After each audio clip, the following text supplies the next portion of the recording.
ഇവിടെ സൂചിപ്പിച്ചതുപോലെ staff selection commission പരീക്ഷ വഴി നമുക്ക് എങ്ങനെ കേന്ദ്ര സർക്കാർ സർവീസിലേക്ക് എത്താം എന്നുള്ളതാണ് ഇന്നത്തെ ഒരു ടോപ്പിക്ക്. ഇവിടെ സൂചിപ്പിച്ചതുപോലെ ഒരു 45 മിനിറ്റ് ഒരു പ്രസൻറ്റേഷനാണ്. അത് കഴിഞ്ഞിട്ട് ഒരു 45 മിനിറ്റ് നിങ്ങൾക്ക് സംശയങ്ങൾ ചോദിക്കാനുള്ള അവസരമാണ്. ഏതായാലും നിങ്ങളുടെ മനസ്സിലുണ്ടാകുന്ന പല സംശയങ്ങളുടെയും ഉത്തരമായിട്ടാണ് ഈ ഒരു പ്രസൻറ്റേഷൻ ഉണ്ടാവുക. ഇതിലിപ്പോൾ എത്ര പേർക്ക് SSCയെ കുറിച്ച് അറിയാം? ആരെങ്കിലും ഒന്ന് ചാറ്റ് ചെയ്യോ? Yes or no, Y or N എന്ന് ടൈപ്പ് ചെയ്താൽ. SSCൻ്റെ പരീക്ഷ എഴുതിയത് അതല്ലെങ്കിൽ SSCയെ കുറിച്ച് നേരത്തെ കേട്ടത് ഒന്ന് ചാറ്റ് ബോക്സിൽ ഒന്ന് ടൈപ്പ് ചെയ്യുക. എൻ എന്നോ വൈ എന്നോ എഴുതുക. രണ്ടാൾ നോ എഴുതിയിട്ടുണ്ട്.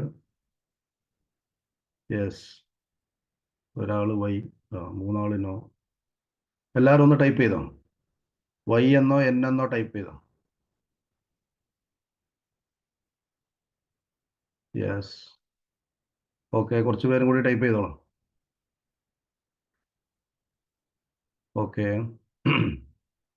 അപ്പോൾ ഇതിലൂടെ നമുക്ക് മനസ്സിലാക്കാൻ പറ്റുന്നത് കുറേ പേർക്ക് സ്റ്റാഫ് സെലക്ഷൻ കമ്മീഷൻ എന്താണെന്ന് അറിയില്ല. അധിക പേര് നോ ആണ് എഴുതിയിട്ടുള്ളത്. വൈ എന്ന് എഴുതിയത്, യെസ് എന്ന് എഴുതിയത് വളരെ കുറഞ്ഞ ആൾക്കാരേ ഉള്ളൂ. ഓക്കെ. അപ്പോൾ നമ്മൾ UPSC കേട്ടിട്ടുണ്ടാവും അല്ലേ? Union public service commission. Civil service പരീക്ഷ മുതലുള്ള ഏറ്റവും ടോപ്പ് ലെവലിലുള്ള പരീക്ഷകളൊക്കെ നടത്തുന്നത് കേന്ദ്ര സർക്കാരിലേക്ക് UPSC ആണ്. എന്നാൽ സിവിൽ സർവീസ് പോലെയുള്ള പോസ്റ്റുകളുടെ തൊട്ട് താഴെയുള്ള എന്നാൽ വളരെ ടോപ്പ് ലെവലിൽ വരുന്ന കുറേ പോസ്റ്റുകളുണ്ട്. അപ്പോൾ അതിലേക്ക് പ്രധാനമായും കേന്ദ്ര ഗവൺമെൻറ് സർവീസിലേക്ക് പരീക്ഷ നടത്തുന്ന ഏജൻസിയാണ് SSC അല്ലെങ്കിൽ സ്റ്റാഫ് സെലക്ഷൻ കമ്മീഷൻ. കേരളത്തിൽ PSC ആണ്, കേരള പബ്ലിക് സർവീസ് കമ്മീഷൻ. അപ്പോൾ കേന്ദ്രത്തിൽ UPSC ഉണ്ട്, അതേപോലെ തന്നെ മറ്റൊരു ഏജൻസിയാണ് സ്റ്റാഫ് സെലക്ഷൻ കമ്മീഷൻ. അപ്പോൾ ഇതിനെക്കുറിച്ചാണ് നമ്മളിന്ന് ഡിസ്കസ് ചെയ്യുന്നത്. നമുക്കറിയാം, കേന്ദ്ര ഗവൺമെൻറ് സർവീസിലേക്ക് ജോലി കിട്ടണമെങ്കിൽ, പ്രധാനപ്പെട്ട തസ്തികയിലേക്കൊക്കെ ജോലി കിട്ടണമെങ്കിൽ എഴുതേണ്ട ഒരു കോമ്പറ്റേറ്റീവ് എക്സാമാണ് സ്റ്റാഫ് സെലക്ഷൻ കമ്മീഷൻ നടത്തുന്നത്. അപ്പോൾ വൈവിധ്യമാർന്ന നിരവധി കരിയർ ഓപ്പർച്യൂണിറ്റീസ് കേന്ദ്ര ഗവൺമെൻറ് സർവീസിലേക്കുള്ള തസ്തികകളിലേക്ക് നമുക്ക് സ്റ്റാഫ് സെലക്ഷൻ കമ്മീഷൻ്റെ പരീക്ഷ വഴി നമുക്ക് അതിലേക്ക് വരാൻ സാധിക്കും. അപ്പോൾ അതിനെക്കുറിച്ച് നമുക്കിന്ന് ഡിസ്കസ് ചെയ്യാം. അപ്പോൾ എന്തായാലും വളരെ നിങ്ങൾ ചിലപ്പോൾ കേട്ടിട്ടുണ്ടാവും CBIയിൽ ഇൻസ്പെക്ടർ, കസ്റ്റംസിൽ ഇൻസ്പെക്ടർ, അതല്ലെങ്കിൽ സെൻട്രൽ എക്സൈസിൽ ഓഫീസർ. അപ്പോൾ അങ്ങനെയുള്ള ഹൈലി അട്രാക്റ്റീവായിട്ടുള്ള പല പോസ്റ്റുകളിലേക്കും സ്റ്റാഫ് സെലക്ഷൻ കമ്മീഷൻ വഴിയാണ് പരീക്ഷ നടത്തുന്നുള്ളത് എന്നുള്ള കാര്യം പ്രത്യേകിച്ച് നമ്മുടെ മലയാളികളായിട്ടുള്ള ആളുകൾക്ക് അറിവ് വളരെ കുറവാണ്. അതുപോലെ തന്നെ മലയാളികൾ ഇതിനു വേണ്ടി ശ്രമിക്കുന്നതും കുറവാണ്. അതുകൊണ്ട് തന്നെ കേന്ദ്ര ഗവൺമെൻറ് സർവീസിൽ മലയാളികളുടെ എണ്ണം കുറവാണ്. അപ്പോൾ ആദ്യം നമ്മൾ വേണ്ടത് ഇതിനെക്കുറിച്ചൊരു അവയർനെസ് ഉണ്ടാക്കുക. അതിനെക്കുറിച്ച് മനസ്സിലായി കഴിഞ്ഞാൽ തീർച്ചയായും അതിനു വേണ്ടിയുള്ള ഒരു ഗോൾ സെറ്റ് ചെയ്തിട്ട് അതിലേക്ക് എത്താനുള്ള ഒരു ശ്രമം നടത്തുക എന്നുള്ളതാണ് നമുക്കിതിലേക്ക് ചെയ്യാനുള്ളത്. അപ്പോൾ ഇതിനെക്കുറിച്ച് കൃത്യമായി മനസ്സിലാക്കി ഒരു ഗോൾ സെറ്റ് ചെയ്ത് ഒരു സ്റ്റാഫ് സെലക്ഷൻ കമ്മീഷൻ്റെ പരീക്ഷ വഴി ഒരു കേന്ദ്ര ഗവൺമെൻറ് സർവീസിൽ എത്തണം എന്നുള്ള ഒരു ലക്ഷ്യബോധത്തോടു കൂടി നമ്മുടെ കുട്ടികൾ മുന്നോട്ട് വരികയാണെങ്കിൽ തീർച്ചയായും സമീപ ഭാവിയിൽ തന്നെ നമുക്ക് ഒരു കേന്ദ്ര ഗവൺമെൻറ് സർവീസിൽ ജോലി കിട്ടും എന്നുള്ള കാര്യത്തിൽ സംശയമില്ല. മറ്റ് പരീക്ഷകൾ പോലെ തന്നെ സ്റ്റാഫ് സെലക്ഷൻ കമ്മീഷൻ്റെ പരീക്ഷയും കിട്ടണമെങ്കിൽ അത്ര എളുപ്പമൊന്നുമല്ല. നല്ല ഹാർഡ് വർക്ക് വേണം. കൃത്യമായിട്ട് 1 വർഷം അല്ലെങ്കിൽ 2 വർഷം നിങ്ങൾ നേരത്തെ മുൻകൂട്ടി പ്ലാൻ ചെയ്ത് അതിനു വേണ്ടിയുള്ള ഒരു പ്രിപ്പറേഷൻ ആരംഭിക്കുകയാണെങ്കിൽ തീർച്ചയായും പരീക്ഷയ്ക്ക് നമുക്ക് നന്നായിട്ട് പെർഫോം ചെയ്യാൻ സാധിക്കും. റാങ്ക് ലിസ്റ്റിൽ ടോപ്പിലേക്ക് വരാൻ സാധിക്കുന്ന കാരണം നമുക്കറിയാം, ഇത് ഓൾ ഇന്ത്യ സർവീസാണ്. ഇന്ത്യയിൽ എവിടെയും നമുക്ക് ജോലി ചെയ്യാനുള്ള അവസരമാണ് കിട്ടുന്നത്. ഏത് സ്റ്റേറ്റിലും നമുക്ക് ജോലി ചെയ്യാനുള്ള അവസരം കിട്ടും. അതുകൊണ്ട് തന്നെ ഇന്ത്യയിലുള്ള എല്ലാ ആളുകളും ഇതിലേക്ക് അപേക്ഷിക്കും. അപ്പോൾ അതുകൊണ്ട് ലക്ഷക്കണക്കിന് ആളുകളുടെ അപേക്ഷയാണ് ഉണ്ടാകുക. അപ്പോൾ അതിൽ നമ്മൾ ഏറ്റവും മുന്നിലെത്തണമെങ്കിൽ നല്ല ഹാർഡ് വർക്ക് വേണം. കൃത്യമായ ഒരു സിസ്റ്റമാറ്റിക് ആയിട്ടുള്ള ഒരു പ്ലാനിങ്ങോട് കൂടി നമ്മൾ മുന്നോട്ടേക്ക് വരികയാണെങ്കിൽ തീർച്ചയായും നമുക്ക് നേടിയെടുക്കാവുന്നതേ ഉള്ളൂ. അത്ര വലിയ ബാലി കയറാൻ മലയൊന്നുമല്ല. ഇതിനെക്കുറിച്ച് കൃത്യമായി പഠിച്ചു കഴിഞ്ഞാൽ നമുക്ക് എന്തായാലും എത്തും. ഇത് നമുക്ക് കേന്ദ്ര ഗവൺമെൻറ് സർവീസിലേക്ക് വരുമ്പോഴുള്ള ബെനിഫിറ്റുകളെക്കുറിച്ച് ജസ്റ്റ് ഒന്ന് ഡിസ്കസ് ചെയ്യാം. എന്നിട്ട് നമുക്കതിൻ്റെ ഓരോ പരീക്ഷയുടെ പോസ്റ്റിലേക്ക് മറ്റു കാര്യങ്ങളിലേക്ക് വരാം. ഏറ്റവും പ്രധാനപ്പെട്ടത് ഹൈ സാലറിയാണ്. സ്റ്റേറ്റ് ഗവൺമെൻറ്റിനെ കമ്പയർ ചെയ്യുന്ന സമയത്ത് ഏറ്റവും ഉയർന്ന ശമ്പളമാണ്. ചെറിയ പോസ്റ്റിലേക്ക് പോലും വളരെ ഉയർന്ന ശമ്പളമാണ് കേന്ദ്ര ഗവൺമെൻറ് സർവീസിൽ സ്റ്റാഫ് സെലക്ഷൻ കമ്മീഷൻ വഴി വരുന്ന പല പോസ്റ്റുകളിലേക്ക് നമുക്ക് കാണാൻ സാധിക്കും. നമുക്ക് ഓരോന്ന് ഡീറ്റെയിൽ ആയിട്ട് പറയാം. ആ സമയത്ത് നമുക്ക് അതിനെക്കുറിച്ച് ഡിസ്കസ് ചെയ്യാം. മറ്റൊരു പ്രധാനപ്പെട്ട സവിശേഷത എന്ന് പറയുന്നത് ജോബ് സെക്യൂരിറ്റിയാണ്. ഇപ്പോൾ നമുക്കറിയാം താൽക്കാലികമായിട്ട് നമ്മളൊരു ജോലി ചെയ്യുന്ന സമയത്ത് നമുക്കുണ്ടാകുന്ന ഒരു ഒരു പിന്നെ ഒരു ഇൻസെക്യൂരിറ്റി നമുക്ക് ഫീൽ ചെയ്യും. അതേ സ്ഥാനത്ത് ഒരു ഗവൺമെൻറ് സർവീസിൽ, പ്രത്യേകിച്ച് കേന്ദ്ര ഗവൺമെൻറ് സർവീസിൽ സ്റ്റാഫ് സെലക്ഷൻ കമ്മീഷൻ വഴി നമ്മളൊരു കേന്ദ്ര ഗവൺമെൻറ് സർവീസിലേക്ക് വരികയാണെങ്കിൽ നമുക്ക് ആ പിന്നെ റിട്ടയർഡ് ആകുന്നത് വരെയുള്ള ജോബ് സെക്യൂരിറ്റി ഏറ്റവും പ്രധാനപ്പെട്ടതാണ്. അതുപോലെ തന്നെ സാമ്പത്തികമായിട്ട് നമുക്ക് പലതരത്തിലുള്ള അലവൻസുകൾ, HRA, ഡിയർനെസ് അലവൻസ്, അതേപോലെ തന്നെ പല മോണിറ്ററി ബെനിഫിറ്റുള്ള ധാരാളം അലവൻസുകൾ നമുക്ക് കാണാൻ സാധിക്കും. പിന്നെ റിട്ടയർഡ് ആയിക്കഴിഞ്ഞാൽ നമുക്ക് പെൻഷൻ, നമുക്ക് മരിക്കുന്നത് വരെ പെൻഷൻ കിട്ടും എന്നുള്ളതാണ് കേന്ദ്ര ഗവൺമെൻറ് സർവീസിൻ്റെ അല്ലെങ്കിൽ ഏത് ഗവൺമെൻറ് സർവീസിൻ്റെയും ഒരു പ്രത്യേകത. പിന്നെ മറ്റൊരു പ്രത്യേകത, നമുക്കൊരു ഫിക്സഡ് വർക്ക് ഷെഡ്യൂൾ ഉണ്ട്. ആ ഫിക്സഡ് ടൈമിൽ മാത്രമേ നമ്മൾ ജോലി ചെയ്യേണ്ടതുള്ളൂ. പിന്നെ നമുക്കിപ്പോൾ ഒരു 10 മണി മുതൽ 5 മണി വരെ ആയിരിക്കും. ശനിയും ഞായറും അവധികളുണ്ടാവും. കേന്ദ്ര ഗവൺമെൻറ് സർവീസിൽ ശനിയും പിന്നെ ഓഫീസുകളൊക്കെ അവധിയാണ്. അപ്പോൾ ആ രീതിയിൽ നമുക്ക് കൃത്യമായ വർക്ക് ഷെഡ്യൂൾ വെച്ചിട്ടാണ് നമുക്ക് ചെയ്യേണ്ടി വരിക. പിന്നെ ധാരാളം പലതരത്തിലുള്ള ലീവ് ആനുകൂല്യങ്ങളുണ്ട്. നമ്മൾ സാധാരണ എടുക്കുന്ന കാഷ്വൽ ലീവിന് പുറമെ മെറ്റേണിറ്റി ലീവ് ഉണ്ട്, പെറ്റേണിറ്റി ലീവ് ഉണ്ട്, ലോസ് ഓഫ് പേ ഉണ്ട്, ഏൺഡ് ലീവ് ഉണ്ട്. അങ്ങനെ വൈവിധ്യമാർന്ന പിന്നെ പലതരത്തിലുള്ള ലീവുകളുണ്ട്. പലതരത്തിലുള്ള മോണിറ്ററി ബെനിഫിറ്റ് ശമ്പളത്തിന് പുറമെ വരുന്നതുണ്ട്. അതുപോലെ തന്നെ നമുക്ക് എന്തെങ്കിലും കാര്യമായ അസുഖങ്ങളൊക്കെ വന്നു കഴിഞ്ഞാൽ ഹെൽത്ത് ഇൻഷുറൻസ് ഉണ്ട്. എന്ന് പറഞ്ഞാൽ നമുക്ക് പിന്നെ ഈ ഒരു സർവീസിലേക്ക് വന്നു കഴിഞ്ഞാൽ വൈവിധ്യമാർന്ന ധാരാളം ആനുകൂല്യങ്ങൾ, ശമ്പളത്തിന് പുറമേയുള്ള ധാരാളം ആനുകൂല്യങ്ങൾ നമുക്ക് കണ്ടെത്താൻ സാധിക്കും. ഏറ്റവും പ്രധാനപ്പെട്ടതാണ് നമുക്ക് സമൂഹത്തിൽ നമുക്ക് ലഭിക്കുന്ന ഒരു അംഗീകാരം, ഒരു സ്റ്റാറ്റസ്, ഒരു സോഷ്യൽ റെക്കഗ്നിഷൻ. അത് നമ്മുടെ കുടുംബത്തിൽ, നമ്മുടെ സമൂഹത്തിൽ, നമ്മുടെ ഫ്രണ്ട്സ് സർക്കിളിൽ, നമ്മുടെ ഫാമിലി സർക്കിളിലൊക്കെ നമുക്ക് കിട്ടുന്ന ഒരു കേന്ദ്ര ഗവൺമെൻറ് ജീവനക്കാരനാണ്, ഒരു ഉദ്യോഗസ്ഥനാണ് എന്ന് പറയുമ്പോൾ കിട്ടുന്ന ആ ഒരു സോഷ്യൽ റെക്കഗ്നിഷൻ വളരെ പ്രധാനപ്പെട്ടതാണ്. അപ്പോൾ എന്തുകൊണ്ടും കേന്ദ്ര ഗവൺമെൻറ് സർവീസിലേക്ക് ഒരാൾ വരികയാണെങ്കിൽ തീർച്ചയായും പിന്നെ ധാരാളം പിന്നെ ബെനിഫിറ്റ് നമുക്ക് കാണാൻ സാധിക്കും. ഏതായാലും നമുക്ക് സ്റ്റാഫ് സെലക്ഷൻ കമ്മീഷൻ്റെ പരീക്ഷയിലേക്ക് വരാം. സ്റ്റാഫ് സെലക്ഷൻ കമ്മീഷൻ്റെ പരീക്ഷയെക്കുറിച്ച് പറയുന്ന സമയത്ത് നമ്മൾ ശ്രദ്ധിക്കേണ്ട കുറേ കാര്യങ്ങളുണ്ട്. അതിൻ്റെ ചില പ്രത്യേകതകൾ നമുക്ക് ആദ്യം ഒന്ന് മനസ്സിലാക്കാം. അതിൽ പിന്നെ ഏറ്റവും പ്രധാനപ്പെട്ടത്, നമുക്ക് ഏത് ക്വാളിഫിക്കേഷനുള്ള ആളുകൾക്കും സ്റ്റാഫ് സെലക്ഷൻ കമ്മീഷൻ പരീക്ഷ എഴുതിയിട്ട് സർവീസിലേക്ക് വരാം. അപ്പോൾ നിങ്ങൾക്ക് 10ാം ക്ലാസ് യോഗ്യത മാത്രമേ ഉള്ളൂ എങ്കിൽ നിങ്ങൾക്ക് 10ാം ക്ലാസ് യോഗ്യതയുള്ള പല തസ്തികകളുണ്ട്. +2 യോഗ്യത നിങ്ങൾക്കുള്ളതെങ്കിൽ ആ യോഗ്യത വെച്ച് എഴുതാൻ പറ്റുന്ന കുറേ പരീക്ഷകളുണ്ട്. ഏതെങ്കിലും വിഷയത്തിൽ degree, BA, BSc, BCom, LLB, BTech അങ്ങനെയുള്ള ഏതെങ്കിലും ഡിഗ്രി ഉണ്ടെങ്കിൽ എഴുതാൻ പറ്റുന്ന പരീക്ഷകളുണ്ട്.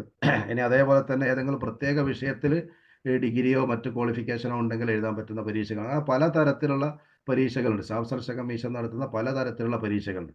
അപ്പോൾ ഒരു യൂത്തിനെ സംബന്ധിച്ചിടത്തോളം പിന്നെ എംപവർ ചെയ്യാൻ ഏറ്റവും പിന്നെ അവൻ്റെ ജീവിതത്തിൽ ഏറ്റവും ടോപ്പിലേക്ക് എത്താൻ പറ്റുന്ന, ഏറ്റവും ഒരു നല്ലൊരു സോഷ്യൽ സ്റ്റാറ്റസ് റെക്കഗ്നിഷൻ കിട്ടുന്ന വളരെ പ്രധാനപ്പെട്ട പരീക്ഷകളാണ് സ്റ്റാഫ് സെലക്ഷൻ കമ്മീഷൻ നടത്തുന്നത്. പ്രധാനപ്പെട്ട തസ്തികകളിലേക്ക്, പ്രധാനപ്പെട്ട ഡിപ്പാർട്ട്മെൻറ്റുകളിലേക്കുള്ള പരീക്ഷകളാണ് സ്റ്റാഫ് സെലക്ഷൻ കമ്മീഷൻ നടത്തുന്നത്. അപ്പോൾ അതിനെക്കുറിച്ച് വളരെ കൃത്യമായി പഠിച്ച് മനസ്സിലാക്കിയിട്ട് വേണം നമ്മൾ അതിനു വേണ്ടി ഒരുങ്ങാൻ. ഇനി സ്റ്റാഫ് സെലക്ഷൻ കമ്മീഷൻ്റെ ഏറ്റവും പ്രധാനപ്പെട്ട ഒരു പ്രത്യേകത എന്ന് പറയുന്നത്, നിങ്ങൾക്ക് ഇപ്പോൾ SSCൻ്റെ സൈറ്റിൽ കയറിയിട്ട് ഇപ്പോൾ നിങ്ങൾ നോക്കിക്കഴിഞ്ഞാൽ 2024 ജനുവരി മുതൽ 2024 ഡിസംബർ വരെ നടക്കുന്ന പരീക്ഷകളെക്കുറിച്ചുള്ള കൃത്യമായ ഒരു കലണ്ടർ കാണാൻ സാധിക്കും. അപ്പോൾ ഇത് സൂചിപ്പിക്കുന്നത്, ഒരു സീരിയസ് ആയിട്ട് പിന്നെ ഈ മേഖലയിലേക്ക് വരാൻ താല്പര്യമുള്ള ഒരാളെ സംബന്ധിച്ചിടത്തോളം ഈ കലണ്ടർ നോക്കിയിട്ട്, അതായത് നോട്ടിഫിക്കേഷൻ ഏത് മാസം വരും, ഇന്നേ തസ്തികയിലേക്കുള്ള നോട്ടിഫിക്കേഷൻ ഏത് മാസം വരും, ആ നോട്ടിഫിക്കേഷൻ വന്നു കഴിഞ്ഞാൽ അതിൻ്റെ ടെൻറ്റേറ്റീവ് എക്സാം ഡേറ്റ് എപ്പോഴായിരിക്കും, അത് കൃത്യമായിട്ട് ആ കലണ്ടറിൽ കൊടുത്തിട്ടുണ്ടാവും. ഇതേപോലെ തന്നെ വീണ്ടും അടുത്ത വർഷം ഇത് ആവർത്തിക്കും. ഇപ്പോൾ 24 കലണ്ടറാണ്, ഇനിയിപ്പോൾ ഡിസംബർ അവസാനത്തോടു കൂടി 2025 കലണ്ടർ വരും. അപ്പോൾ നമുക്ക് കൃത്യമായിട്ട് ആ ഒരു കലണ്ടർ വെച്ചിട്ട് നമുക്ക് നേരത്തെ കൃത്യമായ പ്ലാൻ ചെയ്തിട്ട് നമ്മൾ അതിനു വേണ്ടി പ്രാക്ടീസ് ചെയ്യുകയാണെങ്കിൽ, പരീക്ഷകൾക്ക് വേണ്ടി പ്രാക്ടീസ് ചെയ്യുകയാണെങ്കിൽ തീർച്ചയായും 1 വർഷം അല്ലെങ്കിൽ 2 വർഷം നിങ്ങൾ സീരിയസ് ആയിട്ട് മെനക്കെട്ട് കഴിഞ്ഞാൽ എന്തായാലും കിട്ടും. അതാണ് ഈ ഒരു കലണ്ടറിൻ്റെ പ്രത്യേകത. അതുകൊണ്ട് ഈ ഒരു കലണ്ടർ, എക്സാം കലണ്ടർ എന്നുള്ളത് സ്റ്റാഫ് സെലക്ഷൻ കമ്മീഷൻ്റെ വളരെ പ്രധാനപ്പെട്ട ഒരു പ്രത്യേകതയാണ്. നമുക്ക് PSCയിലൊന്നും അങ്ങനെ കാണാൻ സാധിക്കില്ല. അപ്പോൾ ഈ ഒരു വർഷം പരീക്ഷ നടത്തി കഴിഞ്ഞാൽ മിക്കവാറും അതേ പരീക്ഷ അടുത്ത വർഷവും ഏകദേശം അതേ മാസം അല്ലെങ്കിൽ അതിൻ്റെ തൊട്ടടുത്ത മാസങ്ങളിലായിട്ട് നടക്കുന്നത് കാണാൻ സാധിക്കും. അപ്പോൾ അതുകൊണ്ട് കൃത്യമായിട്ട് ഒരു പ്രിപ്പറേഷൻ നടത്തുന്ന ഒരാളെ സംബന്ധിച്ചിടത്തോളം ഈ ഒരു പിന്നെ കലണ്ടർ വളരെ ഉപകരിക്കും. 1 2 കൊല്ലം നിങ്ങൾ കൃത്യമായിട്ട് ഒന്ന് പ്രിപ്പയർ ചെയ്ത് കഴിഞ്ഞാൽ എന്തായാലും കിട്ടും. ഓക്കെ. ഇനി അടുത്ത ഈ പരീക്ഷയുടെ മറ്റൊരു പ്രത്യേകത എന്ന് പറയുന്നത്, ഇതിനൊരു എക്സാം പാറ്റേൺ ഉണ്ട്. ആ ഈ ഒരു പാറ്റേണിലാണ് എല്ലാ വർഷവും പരീക്ഷ നടക്കുക. അപ്പോൾ പ്രീവിയസ് ഇയേഴ്സ് ക്വസ്റ്റ്യൻ പേപ്പറുകൾ സംഘടിപ്പിച്ചിട്ട് നമുക്ക് റാങ്ക് ഫയലൊക്കെ അവൈലബിൾ ആണ്. ഇപ്പോൾ SSCയുടെ ഏത് റാങ്ക് ഫയലും പിന്നെ ഓൺലൈനായിട്ട് നമുക്ക് ഫ്ലിപ്കാർട്ടിൽ കയറിയിട്ട് പർച്ചേസ് ചെയ്യാം, ബുക്ക് സ്റ്റാളിൽ കിട്ടും.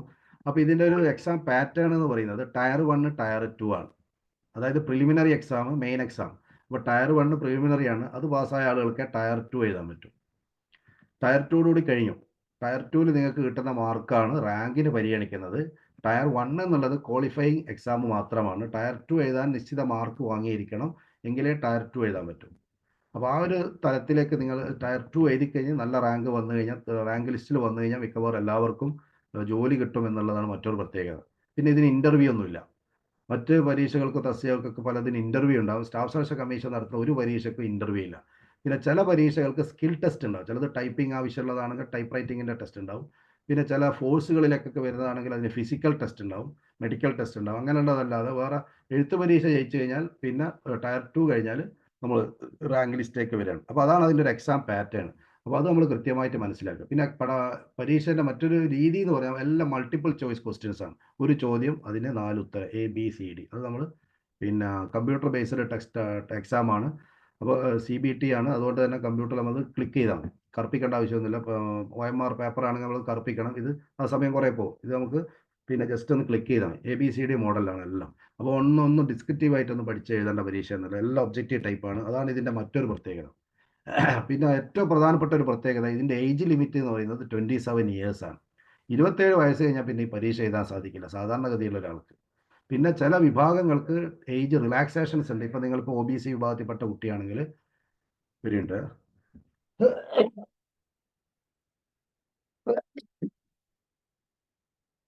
സോറി. അപ്പോൾ OBC വിഭാഗത്തിൽപ്പെട്ട കുട്ടിയാണെങ്കിൽ 3 വർഷത്തെ ഇളവ് കിട്ടും. അതായത് 27 വയസ്സ് നിങ്ങൾക്ക് 30 വയസ്സ് വരെ എഴുതാൻ പറ്റും. ഇപ്പോൾ SC/ST ആണെങ്കിൽ 5 വർഷത്തെ ഇളവ് കിട്ടും. അപ്പോൾ നിങ്ങൾക്ക് ഒരു 32 വയസ്സ് വരെ നിങ്ങൾക്ക് എഴുതാൻ പറ്റും. അപ്പോൾ അതാണ്. അതുകൊണ്ട് തന്നെ പിന്നെ ഏറ്റവും യങ്ങസ്റ്റ് ആയിട്ടുള്ള ആളുകൾക്കാണ് ജോലി കിട്ടുക. അതായത് ഏറ്റവും കൂടുതൽ പ്രായമുള്ള ആളുകളൊന്നും ഈ പരീക്ഷ എഴുതാൻ ഉണ്ടാവില്ല. അത് ജസ്റ്റ് +2 കഴിഞ്ഞവർ, ഡിഗ്രി കഴിഞ്ഞവർ, PG കഴിഞ്ഞവർ, ഏറ്റവും പിന്നെ ലേറ്റസ്റ്റ് ആയിട്ടുള്ള യങ്ങസ്റ്റ് ആയിട്ടുള്ള ആൾക്കാരാണ് ഉണ്ടാവുക. അപ്പോൾ അതുകൊണ്ട് നേരത്തെ തന്നെ, അതായത് നിങ്ങളൊരു +1 +2ന് പഠിക്കുന്ന സമയത്ത് തന്നെ ഇതിന് വേണ്ടിയുള്ള പ്രിപ്പറേഷൻ തുടങ്ങണം. കാരണം ഡിഗ്രിയും PG എല്ലാം കഴിഞ്ഞിട്ട് തുടങ്ങാമെന്ന് വെച്ച് കഴിഞ്ഞാൽ നിങ്ങളുടെ വയസ്സ് അങ്ങോട്ട് എത്തിയിട്ടുണ്ടാകും. അപ്പോൾ നിങ്ങൾക്ക് അറ്റൻഡ് ചെയ്യാനുള്ള സമയം കുറഞ്ഞു പോകും. അപ്പോൾ അതുകൊണ്ട് ഒരു +1 +2 അല്ലെങ്കിൽ ഡിഗ്രി ഫസ്റ്റ് ഇയർ മുതൽ തന്നെ നിങ്ങൾ ഇതിൻ്റെ പ്രിപ്പറേഷൻ സ്റ്റാർട്ട് ചെയ്ത് കഴിഞ്ഞാൽ നിങ്ങൾക്ക് ഡിഗ്രി കഴിഞ്ഞാൽ ഡിഗ്രിയിൽ പിന്നെ യോഗ്യതയുള്ള പരീക്ഷകൾ എഴുതാം. +2 കഴിഞ്ഞാൽ നിങ്ങൾക്ക് 18 വയസ്സായിട്ടുണ്ടെങ്കിൽ മിനിമം ക്വാളിഫിക്കേഷൻ എന്ന് പറയുന്നത് ഏജ് എന്ന് പറയുന്നത് 18 വയസ്സാണ്. അപ്പോൾ 18 വയസ്സും നിങ്ങൾക്ക് +2 ഉണ്ടെങ്കിൽ നിങ്ങൾക്ക് SLC ബേസുള്ള പരീക്ഷകൾ എഴുതാം. നിങ്ങൾക്ക് +2 ലെവലിലുള്ള പരീക്ഷകൾ എഴുതാം. അപ്പോൾ ഇതാണ് ഇതിൻ്റെ മറ്റൊരു പ്രത്യേകത. ഏജ് ലിമിറ്റ് 27 ഇയേഴ്സ് ആണ്. പിന്നെ പരീക്ഷാ കേന്ദ്രങ്ങളാണ്. മിക്കവാറും എല്ലാ ജില്ലകളിലും പരീക്ഷാ കേന്ദ്രങ്ങൾ ഇല്ലെങ്കിലും കേരളത്തിൽ നമുക്ക് പ്രധാനപ്പെട്ട ചില ജില്ലകളിലൊക്കെ എറണാകുളത്തുണ്ട്, കൊല്ലത്തുണ്ട്, കോട്ടയം, കോഴിക്കോട്, തിരുവനന്തപുരം ജില്ലകളിലൊക്കെ നമുക്ക് പരീക്ഷാ കേന്ദ്രങ്ങളുണ്ട്. പിന്നെ നമുക്ക് തൊട്ടടുത്ത് കർണാടകയിൽ മംഗലാപുരത്തും ബാംഗ്ലൂരും മൈസൂരൊക്കെ പരീക്ഷാ കേന്ദ്രങ്ങളുണ്ട്. അപ്പോൾ നമുക്ക് ഏകദേശം അടുത്തടുത്തുള്ള ജില്ലകളിൽ തന്നെ പരീക്ഷാ കേന്ദ്രങ്ങൾ അവൈലബിൾ ആണ്. പിന്നെ ഇതിൻ്റെ മറ്റൊരു പ്രധാനപ്പെട്ട പ്രത്യേകത, പരീക്ഷാ ഫീസ് ഉണ്ട്. നിങ്ങൾ ഏതെങ്കിലും ഒരു തസ്തികയിലേക്ക് അപേക്ഷ കൊടുക്കുന്ന സമയത്ത് 100 രൂപ ഫീസ് ഉണ്ട്. പക്ഷെ പെൺകുട്ടികളെ സംബന്ധിച്ചിടത്തോളം അത് ഇളവുണ്ട്. നിങ്ങൾക്ക് ആ 100 രൂപ നിങ്ങൾ അടക്കേണ്ടതില്ല. അതുപോലെ തന്നെ SC/ST വിഭാഗത്തിൽപ്പെട്ടവർ, ഫിസിക്കലി ഹാൻഡിക്യാപ്ഡ് ആയിട്ടുള്ള കുട്ടികൾ, ഇവർക്കൊന്നും ഫീസില്ല. അല്ലാത്തവർ മാത്രമാണ് ഒരു 100 രൂപ ഫീസ് അടക്കേണ്ടത്. അപ്പോൾ ഇതൊക്കെയാണ് ഈ പരീക്ഷേൻ്റെ പ്രത്യേകതകളായിട്ട് സൂചിപ്പിക്കാൻ. ഇപ്പോൾ ഇന്ന് നമ്മളിവിടെ ഡിസ്കസ് ചെയ്യുന്ന സ്റ്റാഫ് സെലക്ഷൻ കമ്മീഷൻ നടത്തുന്ന പ്രധാനപ്പെട്ട ഒരു 8 പരീക്ഷകളാണ്. നിങ്ങൾക്ക് ഇവിടെ കാണാം: CGL combined graduate level exam, GD ground duty constable, പിന്നെ combined higher secondary level exam, junior engineer, പിന്നെ സെൻട്രൽ പോലീസ് ഓർഗനൈസേഷനിലേക്കുള്ള സബ് ഇൻസ്പെക്ടർ പരീക്ഷകൾ, multi tasking staff MTS, stenographer grade C, grade D. അതുപോലെ തന്നെ ഹിന്ദിയിൽ ഡിഗ്രിയും PGL എടുത്ത ആളുകളാണെങ്കിൽ ജൂനിയർ ഹിന്ദി ട്രാൻസ്ലേറ്ററായിട്ട് കേന്ദ്ര ഗവൺമെൻറ് സർവീസിൽ അവസരങ്ങളുണ്ട്. ഈ രൂപത്തിലുള്ള ഒരു 8 പരീക്ഷകളെക്കുറിച്ച്, പ്രധാനപ്പെട്ട 8 പരീക്ഷകളാണ് സ്റ്റാഫ് സെലക്ഷൻ കമ്മീഷൻ നടത്തുന്നത്. ഇത് എല്ലാ വർഷവും ഉണ്ടാവും. ഏകദേശം അതേ ടൈം പാറ്റേണിൽ തന്നെയാണ് ഉണ്ടാവുക. അപ്പോൾ കൃത്യമായിട്ട് ഇതിൻ്റെ സിലബസ് കാര്യങ്ങൾ മനസ്സിലാക്കിയിട്ട് മുന്നേറിക്കഴിഞ്ഞാൽ തീർച്ചയായും നമുക്ക് ഒരു 1-2 വർഷത്തിൻ്റെ ഉള്ളിൽ നിങ്ങൾക്ക് നേടിയെടുക്കാൻ പറ്റും. ഓക്കെ. ഞാനിവിടെ ആദ്യം സൂചിപ്പിക്കുന്നത് സ്റ്റാഫ് സെലക്ഷൻ കമ്മീഷൻ നടത്തുന്ന CHSL പരീക്ഷയാണ്, combined higher secondary level exam. ഞാനൊന്നും കൂടി ചോദിക്കുകയാണ്, ഒരു ചെറിയൊരു ചാറ്റിൽ നിങ്ങളൊന്ന് ടൈപ്പ് ചെയ്യുക. ആരെങ്കിലും CHSL പരീക്ഷ എഴുതിയവരുണ്ടോ? ഉണ്ടെങ്കിൽ ഒന്ന് yes ടൈപ്പ് ചെയ്യാം. Y എന്ന് ടൈപ്പ് ചെയ്താലും മതി. CHSL പരീക്ഷ എഴുതിയ ആരെങ്കിലും ഈ കൂട്ടത്തിലുണ്ടെങ്കിൽ ഒന്ന് ജസ്റ്റ് Y എന്ന് ടൈപ്പ് ചെയ്യാം.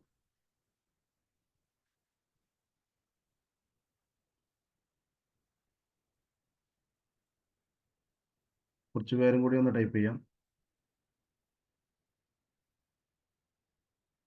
അധികം ആൾ നോ ആണ് ടൈപ്പ് ചെയ്തത്, 1-2 ആൾ വൈ ടൈപ്പ് ചെയ്തിട്ടുണ്ട്. അപ്പോൾ ഭൂരിഭാഗം ആളും ഇതുവരെ CHSL പരീക്ഷ എഴുതിയിട്ടില്ല എന്നാണ് മനസ്സിലാക്കുന്നത്. അതിനെക്കുറിച്ച് മനസ്സിലായിട്ടുണ്ടാവില്ല.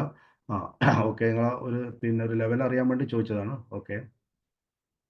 അപ്പോൾ CHSL പരീക്ഷ എന്ന് പറയുന്നത് സ്റ്റാഫ് സെലക്ഷൻ കമ്മീഷൻ നടത്തുന്ന വളരെ പ്രധാനപ്പെട്ട ഒരു പരീക്ഷയാണ്. ഒരു ക്ലറിക്കൽ പരീക്ഷ. നമ്മളിപ്പോൾ കേരളത്തിൻ്റെ PSCൻ്റെ LDC പരീക്ഷ എഴുതുന്നത് പോലെയുള്ള ഒരു ക്ലറിക്കൽ ലെവലിലുള്ള ഒരു പരീക്ഷയാണ് SSCയുടെ CHSL പരീക്ഷ.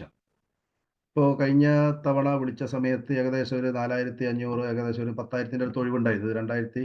2023-ലാണ്. 2024-ൽ ഏകദേശം 10,000-ഓളം ഒഴിവുകളിലേക്കാണ് സ്റ്റാഫ് സെലക്ഷൻ കമ്മീഷൻ്റെ പരീക്ഷ വിളിച്ചത്. +2 ആണ് ഇതിൻ്റെ യോഗ്യത. +2 ഫൈനൽ ഇയർ പരീക്ഷ എഴുതുന്ന കുട്ടികൾക്ക് 18 വയസ്സായിട്ടുണ്ടെങ്കിൽ ഈ പരീക്ഷയ്ക്ക് അപേക്ഷിക്കാം. അപ്പോൾ ഇതിൽ വരുന്നത് പോസ്റ്റൽ ഡിപ്പാർട്ട്മെൻറ്റിൽ അസിസ്റ്റൻ്റായിട്ട്, പിന്നെ അതുപോലെ തന്നെ പോസ്റ്റൽ ഡിപ്പാർട്ട്മെൻറ്റിൽ സോർട്ടിംഗ് അസിസ്റ്റൻ്റായിട്ട് വരും. പിന്നെ എല്ലാ കേന്ദ്ര ഗവൺമെൻറ് ഓഫീസുകളിലും, കേന്ദ്ര ഗവൺമെൻറ് ഡിപ്പാർട്ട്മെൻറ്റുകളിൽ, കേന്ദ്ര മന്ത്രാലയങ്ങളിൽ, മിനിസ്ട്രിയിലൊക്കെ ഡാറ്റ എൻട്രി ഓപ്പറേറ്ററായിട്ട് വരുന്നത് ഈ പരീക്ഷ വഴിയാണ്. അതുപോലെ തന്നെ LDC, ലോവർ ഡിവിഷൻ ക്ലർക്ക്, കേന്ദ്ര ഗവൺമെൻറ്റിൻ്റെ എല്ലാ ഓഫീസുകളിലും. അപ്പോൾ നമുക്കറിയാം, കോഴിക്കോട് മാനാഞ്ചിറയിൽ പോയാൽ എനിക്ക് ഇഷ്ടംപോലെ ഓഫീസുകൾ കാണാം അവിടെ. എക്സൈസ് ഓഫീസ്, സെൻട്രൽ എക്സൈസ് ഉണ്ട്, ഇൻകം ടാക്സ് ഉണ്ട്, കസ്റ്റംസ് ഉണ്ട്. ഇനി തലശ്ശേരിയിലാണെങ്കിൽ കസ്റ്റംസ് ഓഫീസ് ഉണ്ട്, കണ്ണൂരാണെങ്കിൽ ഇൻകം ടാക്സ് ഓഫീസ് ഉണ്ട്. പല സ്ഥലത്ത് കേന്ദ്ര ഗവൺമെൻറ് ഓഫീസുകൾ കാണാം. പാസ്പോർട്ട് ഓഫീസ്, മിക്കവാറും എല്ലാ സ്ഥലങ്ങളിലും പാസ്പോർട്ട് ഓഫീസുകൾ ഉണ്ടാവും. അപ്പോൾ ഇവിടെയൊക്കെ ലോവർ ഡിവിഷൻ ക്ലർക്കായിട്ട് വരുന്നത് ഈ പരീക്ഷ വഴിയാണ്. ഇനി നിങ്ങൾക്ക് ഡൽഹിയിൽ സെക്രട്ടേറിയറ്റിൽ ഉദ്യോഗസ്ഥനായിട്ട് വർക്ക് ചെയ്യാൻ താല്പര്യമുണ്ടെങ്കിൽ ജൂനിയർ സെക്രട്ടേറിയറ്റ് അസിസ്റ്റൻ്റായിട്ട് ഡൽഹിയിൽ വർക്ക് ചെയ്യാം. സെക്രട്ടേറിയറ്റിൽ എല്ലാ ലോകസഭ, രാജ്യസഭ, അതുപോലെ തന്നെ രാഷ്ട്രപതി ഭവൻ, പ്രൈം മിനിസ്റ്ററുടെ ഓഫീസ്, എല്ലാ മന്ത്രിമാരുടെ ഓഫീസുകൾ, അവിടെയൊക്കെ നിങ്ങൾക്ക് സെക്രട്ടേറിയറ്റിൽ ജൂനിയർ അസിസ്റ്റൻ്റായിട്ട് വർക്ക് ചെയ്യാം. പിന്നെ അതുപോലെ തന്നെ data entry operator grade A, ഈ രീതിയിലുള്ള ഒരു ക്ലറിക്കൽ പോസ്റ്റിലേക്ക് വരുന്ന പരീക്ഷയാണ് CHSL പരീക്ഷ. +2 ആണ് യോഗ്യത. 18 വയസ്സായി കഴിഞ്ഞാൽ നിങ്ങൾക്ക് അപേക്ഷ കൊടുക്കാം. കേന്ദ്ര ഗവൺമെൻറ്റിൻ്റെ എല്ലാ ഓഫീസിലും, vigilance office, CBI office, passport office, income tax, customs, central excise, രാഷ്ട്രപതി ഭവൻ, ഇലക്ഷൻ കമ്മീഷൻ, എല്ലാ ഓഫീസിലേക്കും ക്ലറിക്കൽ പോസ്റ്റിലേക്ക് വരുന്ന പ്രധാനപ്പെട്ട ഒരു പരീക്ഷയാണ് CHSL പരീക്ഷ. +2 ആണ് യോഗ്യത. അപ്പോൾ അതുകൊണ്ട് തന്നെ നിങ്ങൾ ഡിഗ്രിക്ക് പഠിക്കുന്ന സമയത്ത് first year, second year, third ഇയറൊക്കെ നിങ്ങൾക്ക് ഇത് എഴുതി നോക്കാം. സീരിയസ് ആയിട്ട് എഴുതി കഴിഞ്ഞാൽ എന്തായാലും കിട്ടും. ഡിഗ്രി കഴിയുമ്പോഴേക്കും ഈ ഒരു ജോലി കിട്ടും. നിങ്ങൾക്ക് 3 വർഷം എഴുതാനുള്ള അവസരം കിട്ടും. ഇനി അതിൻ്റെ സിലബസിലേക്ക് വരാം. അതിൻ്റെ പരീക്ഷയുടെ പാറ്റേൺ ഒന്ന് മനസ്സിലാക്കാം. ഇതാണ് പരീക്ഷേൻ്റെ പാറ്റേൺ. നോക്കിയാൽ നിങ്ങൾ, ഒന്ന് ഇംഗ്ലീഷ് ഉണ്ടാവും. ജനറൽ ഇംഗ്ലീഷ് ഉണ്ട്. 25 ചോദ്യങ്ങളാണ് ഉണ്ടാവുക. ഒരു ചോദ്യത്തിന് 2 മാർക്ക് വീതം 50 മാർക്കാണ് എല്ലാത്തിനും വരിക. പിന്നെ ഇൻ്റലിജൻസ് ഉണ്ട്. ജനറൽ, അതായത് മെൻ്റൽ എബിലിറ്റിയാണ്, 25 ചോദ്യം. പിന്നെ ക്വാണ്ടിറ്റേറ്റീവ് ആപ്റ്റിറ്റ്യൂഡ് ഉണ്ട്. ബേസിക് മാത്സ് ആണ് വരുന്നത്, 25 ചോദ്യം. പിന്നെ ജനറൽ നോളജ്, ജനറൽ അവയർനെസ്, അതിനകത്ത് history, economics, politics, geography, Indian politics, അതേപോലെ തന്നെ political science, Indian constitution, general science, അങ്ങനെയുള്ള എല്ലാം ഈ ജനറൽ നോളജിലാണ് വരിക. അപ്പോൾ നല്ല ജനറൽ നോളജ് വേണം, ബേസിക് മാത്സ് വേണം, ബേസിക് ഇംഗ്ലീഷ് വേണം, ഒരു മെൻ്റൽ എബിലിറ്റി വേണം. ഇതൊക്കെ ഉണ്ടെങ്കിൽ നമുക്ക് 25 ചോദ്യം, 100 ചോദ്യങ്ങളാണ് മൊത്തം ഉണ്ടാവുക. ആകെ 200 മാർക്ക്. സമയം, ഇതാണ് നമ്മൾ ഏറ്റവും ശ്രദ്ധിക്കേണ്ടത്. 100 ചോദ്യം അറ്റൻഡ് ചെയ്യാൻ നമുക്ക് ലഭിക്കുന്ന സമയം ആകെ 1 മണിക്കൂറാണ്, അല്ലെങ്കിൽ 60 മിനിറ്റാണ്. അപ്പോൾ ഇവിടെയാണ് എല്ലാവരും പരാജയപ്പെടുക. കാരണം 1 മണിക്കൂറിൻ്റെ ഉള്ളിൽ, 60 മിനിറ്റിൻ്റെ ഉള്ളിൽ 100 ചോദ്യം അറ്റൻഡ് ചെയ്യണം എന്നുള്ളതാണ്. അപ്പോൾ പലപ്പോഴും കുട്ടികൾ പരീക്ഷ എഴുതി കഴിഞ്ഞിട്ട് പറയുന്ന ഒരു പ്രശ്നം എന്താണ്? സാറേ, ചോദ്യം വായിക്കുമ്പോഴേക്ക് സമയം കഴിഞ്ഞു പോയി, പകുതി ചോദ്യം വായിച്ചിട്ടുള്ളൂ, അപ്പോഴേക്ക് സമയം കഴിഞ്ഞു പോയി എന്നുള്ളതാണ്. അപ്പോൾ ഇവിടെയാണ് നമ്മൾ സ്ട്രാറ്റജി ഡെവലപ്പ് ചെയ്യേണ്ടത്. ഈ പരീക്ഷ എങ്ങനെയാണ് നമുക്കിത് കീഴടക്കാൻ പറ്റുക, എങ്ങനെയാണ് നമുക്ക് എല്ലാ ചോദ്യവും എത്തിച്ചേരാൻ പറ്റുക എന്നുള്ളത് നമുക്ക് അതിലേക്ക് വരാം. പിന്നെ ടയർ 1 ആണ് ഞാൻ ഈ പറഞ്ഞത്. ടയർ 1-ൻ്റെതാണ് 1 മണിക്കൂർ 100 ചോദ്യം അറ്റൻഡ് ചെയ്യേണ്ടത്. പിന്നെ ടയർ 2, അത് പാസ്സായ കുട്ടികൾ പിന്നെ അടുത്ത എഴുതേണ്ടത് 2 മാസം കഴിഞ്ഞാൽ പരീക്ഷ ഉണ്ടാവും. ടയർ 1 നിങ്ങളിപ്പോൾ അപേക്ഷ കൊടുത്ത് ഒരു അപേക്ഷ വിളിച്ചു കഴിഞ്ഞാൽ പിന്നെ അതിൻ്റെ 2 മാസം കഴിഞ്ഞാൽ അതിൻ്റെ ടയർ 1-ൻ്റെ പരീക്ഷ ഉണ്ടാവും. അതാണ് നിങ്ങൾ നോക്കണം. അപ്പോൾ അത് പരീക്ഷ അപേക്ഷ വിളിക്കാതെ നമ്മൾ കാത്തു നിൽക്കരുത്. ഇപ്പം ഇന്ന് മുതൽ, നാളെ മുതൽ തന്നെ സ്റ്റാർട്ട് ചെയ്യണം. ഇനി ഇതിൻ്റെ ടയർ 1 പരീക്ഷ കഴിഞ്ഞ് 2 മാസം കൊണ്ട് അതിൻ്റെ റിസൾട്ട് വരും. അപ്പോൾ അടുത്ത 1 മാസം കഴിഞ്ഞാൽ ടയർ 2-ൻ്റെ പരീക്ഷയാണ്. അപ്പോൾ അതുകൊണ്ട് പരീക്ഷയ്ക്ക് വിളിക്കാൻ നമ്മൾ കാത്തിക്കരുത്. അതിൻ്റെ ആദ്യം മുതൽ തന്നെ, ഇന്ന് മുതൽ തന്നെ, അല്ലെങ്കിൽ നാളെ മുതൽ തന്നെ നിങ്ങൾ ഇതിൻ്റെ സ്റ്റാർട്ട് ചെയ്യണം. അപ്പോൾ ടയർ 2-ൽ വരുന്ന കണ്ടില്ല, നേരത്തെ പറഞ്ഞ അതേ സാധനം തന്നെയാണ്. മാത്തമാറ്റിക്കൽ എബിലിറ്റീസും റീസണിങ്ങും ജനറൽ ഇൻ്റലിജൻസും. ഇതിന് 30 ചോദ്യം, ഇത് 30 ചോദ്യം, അങ്ങനെ 60 ചോദ്യം ഉണ്ടാവും. ഒന്നിന് 3 മാർക്ക് വീതം 150 മാർക്കാണ് വരിക. ഇത് രണ്ടും കൂടിയിട്ട് 1 മണിക്കൂറാണ്. അതായത് 30, 60 ചോദ്യത്തിന് ഇവിടെ 60 മിനിറ്റാണ്. നേരത്തെ 100 ചോദ്യത്തിന് 60 മിനിറ്റാണ്. അത് കഴിഞ്ഞിട്ട് ഇവിടെ വരുമ്പോൾ 60 ചോദ്യത്തിന് 60 മിനിറ്റായി. പിന്നെ അതിൻ്റെ സെക്കൻഡ് പാർട്ടിലേക്ക് വരുമ്പോൾ ഈ ടയർ 2-ൽ തന്നെ അതിൻ്റെ ഒരു സെക്കൻഡ് മൊഡ്യൂളുണ്ട്. അതിൽ ഇംഗ്ലീഷും GKയും ജനറൽ നോളജും ഇതിലാണ് വരിക. അതിൽ ഇംഗ്ലീഷിൽ 40 ചോദ്യം, GKയിൽ 20 ചോദ്യം. അങ്ങനെ 60 ചോദ്യത്തിന് 3 മാർക്ക് വെച്ചിട്ട് 150 മാർക്കാണ്. ഇവിടെയും എന്താണ് 1 മണിക്കൂറാണ്. ഓരോ 1 ഹവർ ഫോർ ഈച്ച് സെക്ഷൻ. ഈ ഒരു സെക്ഷന് 1 മണിക്കൂർ, ഈ ഒരു സെക്ഷനും 1 മണിക്കൂർ. അത് കഴിഞ്ഞിട്ട് പിന്നെ ഒരു 15 മിനിറ്റിൻ്റെ ഒരു 15 ചോദ്യങ്ങളുണ്ട്. പിന്നെ കമ്പ്യൂട്ടറുമായിട്ട് ബന്ധപ്പെട്ടുള്ള ചോദ്യങ്ങൾ ഒരു 15 ചോദ്യം ഉണ്ടാവും. 3 മാർക്കാണ് 45. അപ്പോൾ ഈ ടോട്ടൽ മാർക്ക് വെച്ചിട്ട് ഏറ്റവും കൂടുതൽ മാർക്ക് വരുന്ന ആളുകളാണ് റാങ്ക് ലിസ്റ്റിൽ വരുന്നത്. ഇതാണ് ടയർ 2. ഇത്രയായി ഇതിന് ടെസ്റ്റ് ഉള്ളൂ. പിന്നെ നിങ്ങൾ ഡാറ്റ എൻട്രി ഓപ്പറേറ്റർ ഒക്കെ ആയിട്ട് വരുന്നതാണെങ്കിൽ കമ്പ്യൂട്ടറിൻ്റെ സ്കിൽ ടെസ്റ്റ് കൂടി ഉണ്ടാവും. അത് ഒന്ന് സ്പീഡിൽ നിങ്ങൾ ടൈപ്പ് ചെയ്ത് പഠിക്കുക. അപ്പോൾ അതും കൂടി ഉണ്ടെങ്കിൽ നമുക്ക് അതിലേക്ക് എത്തിച്ചേരാൻ സാധിക്കും. അപ്പോൾ ഇതാണ് ഇതിൻ്റെ ഒരു പിന്നെ പരീക്ഷയുടെ ഒരു പാറ്റേൺ. ഒരു മിനിറ്റ്.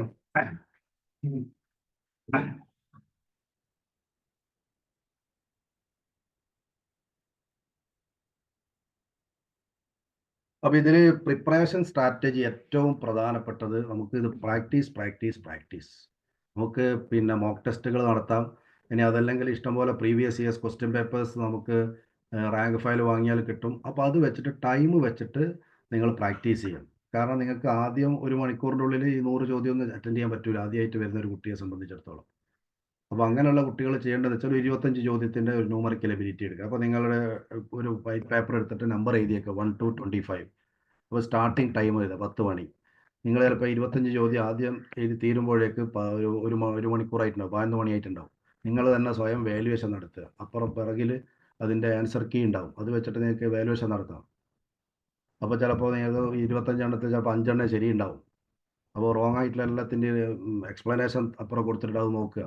അങ്ങനെ ഓരോ ദിവസവും 2 മണിക്കൂർ വീതം നിങ്ങൾ ഓരോ 1-2 സെറ്റുകൾ ഇങ്ങനെ ചെയ്ത് പ്രാക്ടീസ് ചെയ്യുക. 1-2 വർഷം നിങ്ങൾ ചെയ്ത് കഴിഞ്ഞാൽ തീർച്ചയായും നിങ്ങൾക്ക് കിട്ടും. അപ്പോൾ ഈ രീതിയിൽ നിങ്ങൾ ടൈം മാനേജ്മെൻറ്റ് ചെയ്ത് പ്രാക്ടീസ് ചെയ്ത് കഴിഞ്ഞാൽ തീർച്ചയായും നിങ്ങൾക്കൊരു CHSL പരീക്ഷ റാങ്ക് ലിസ്റ്റിൽ നിങ്ങൾക്ക് ഇടം നേടാൻ സാധിക്കും, ജോലി കിട്ടും. അതല്ലാതെ വെറുതെ അപ്ലൈ ചെയ്യുക, വെറുതെ പോയി പരീക്ഷ എഴുതുക, അതിനെക്കൊണ്ട് യാതൊരു കാര്യമില്ല.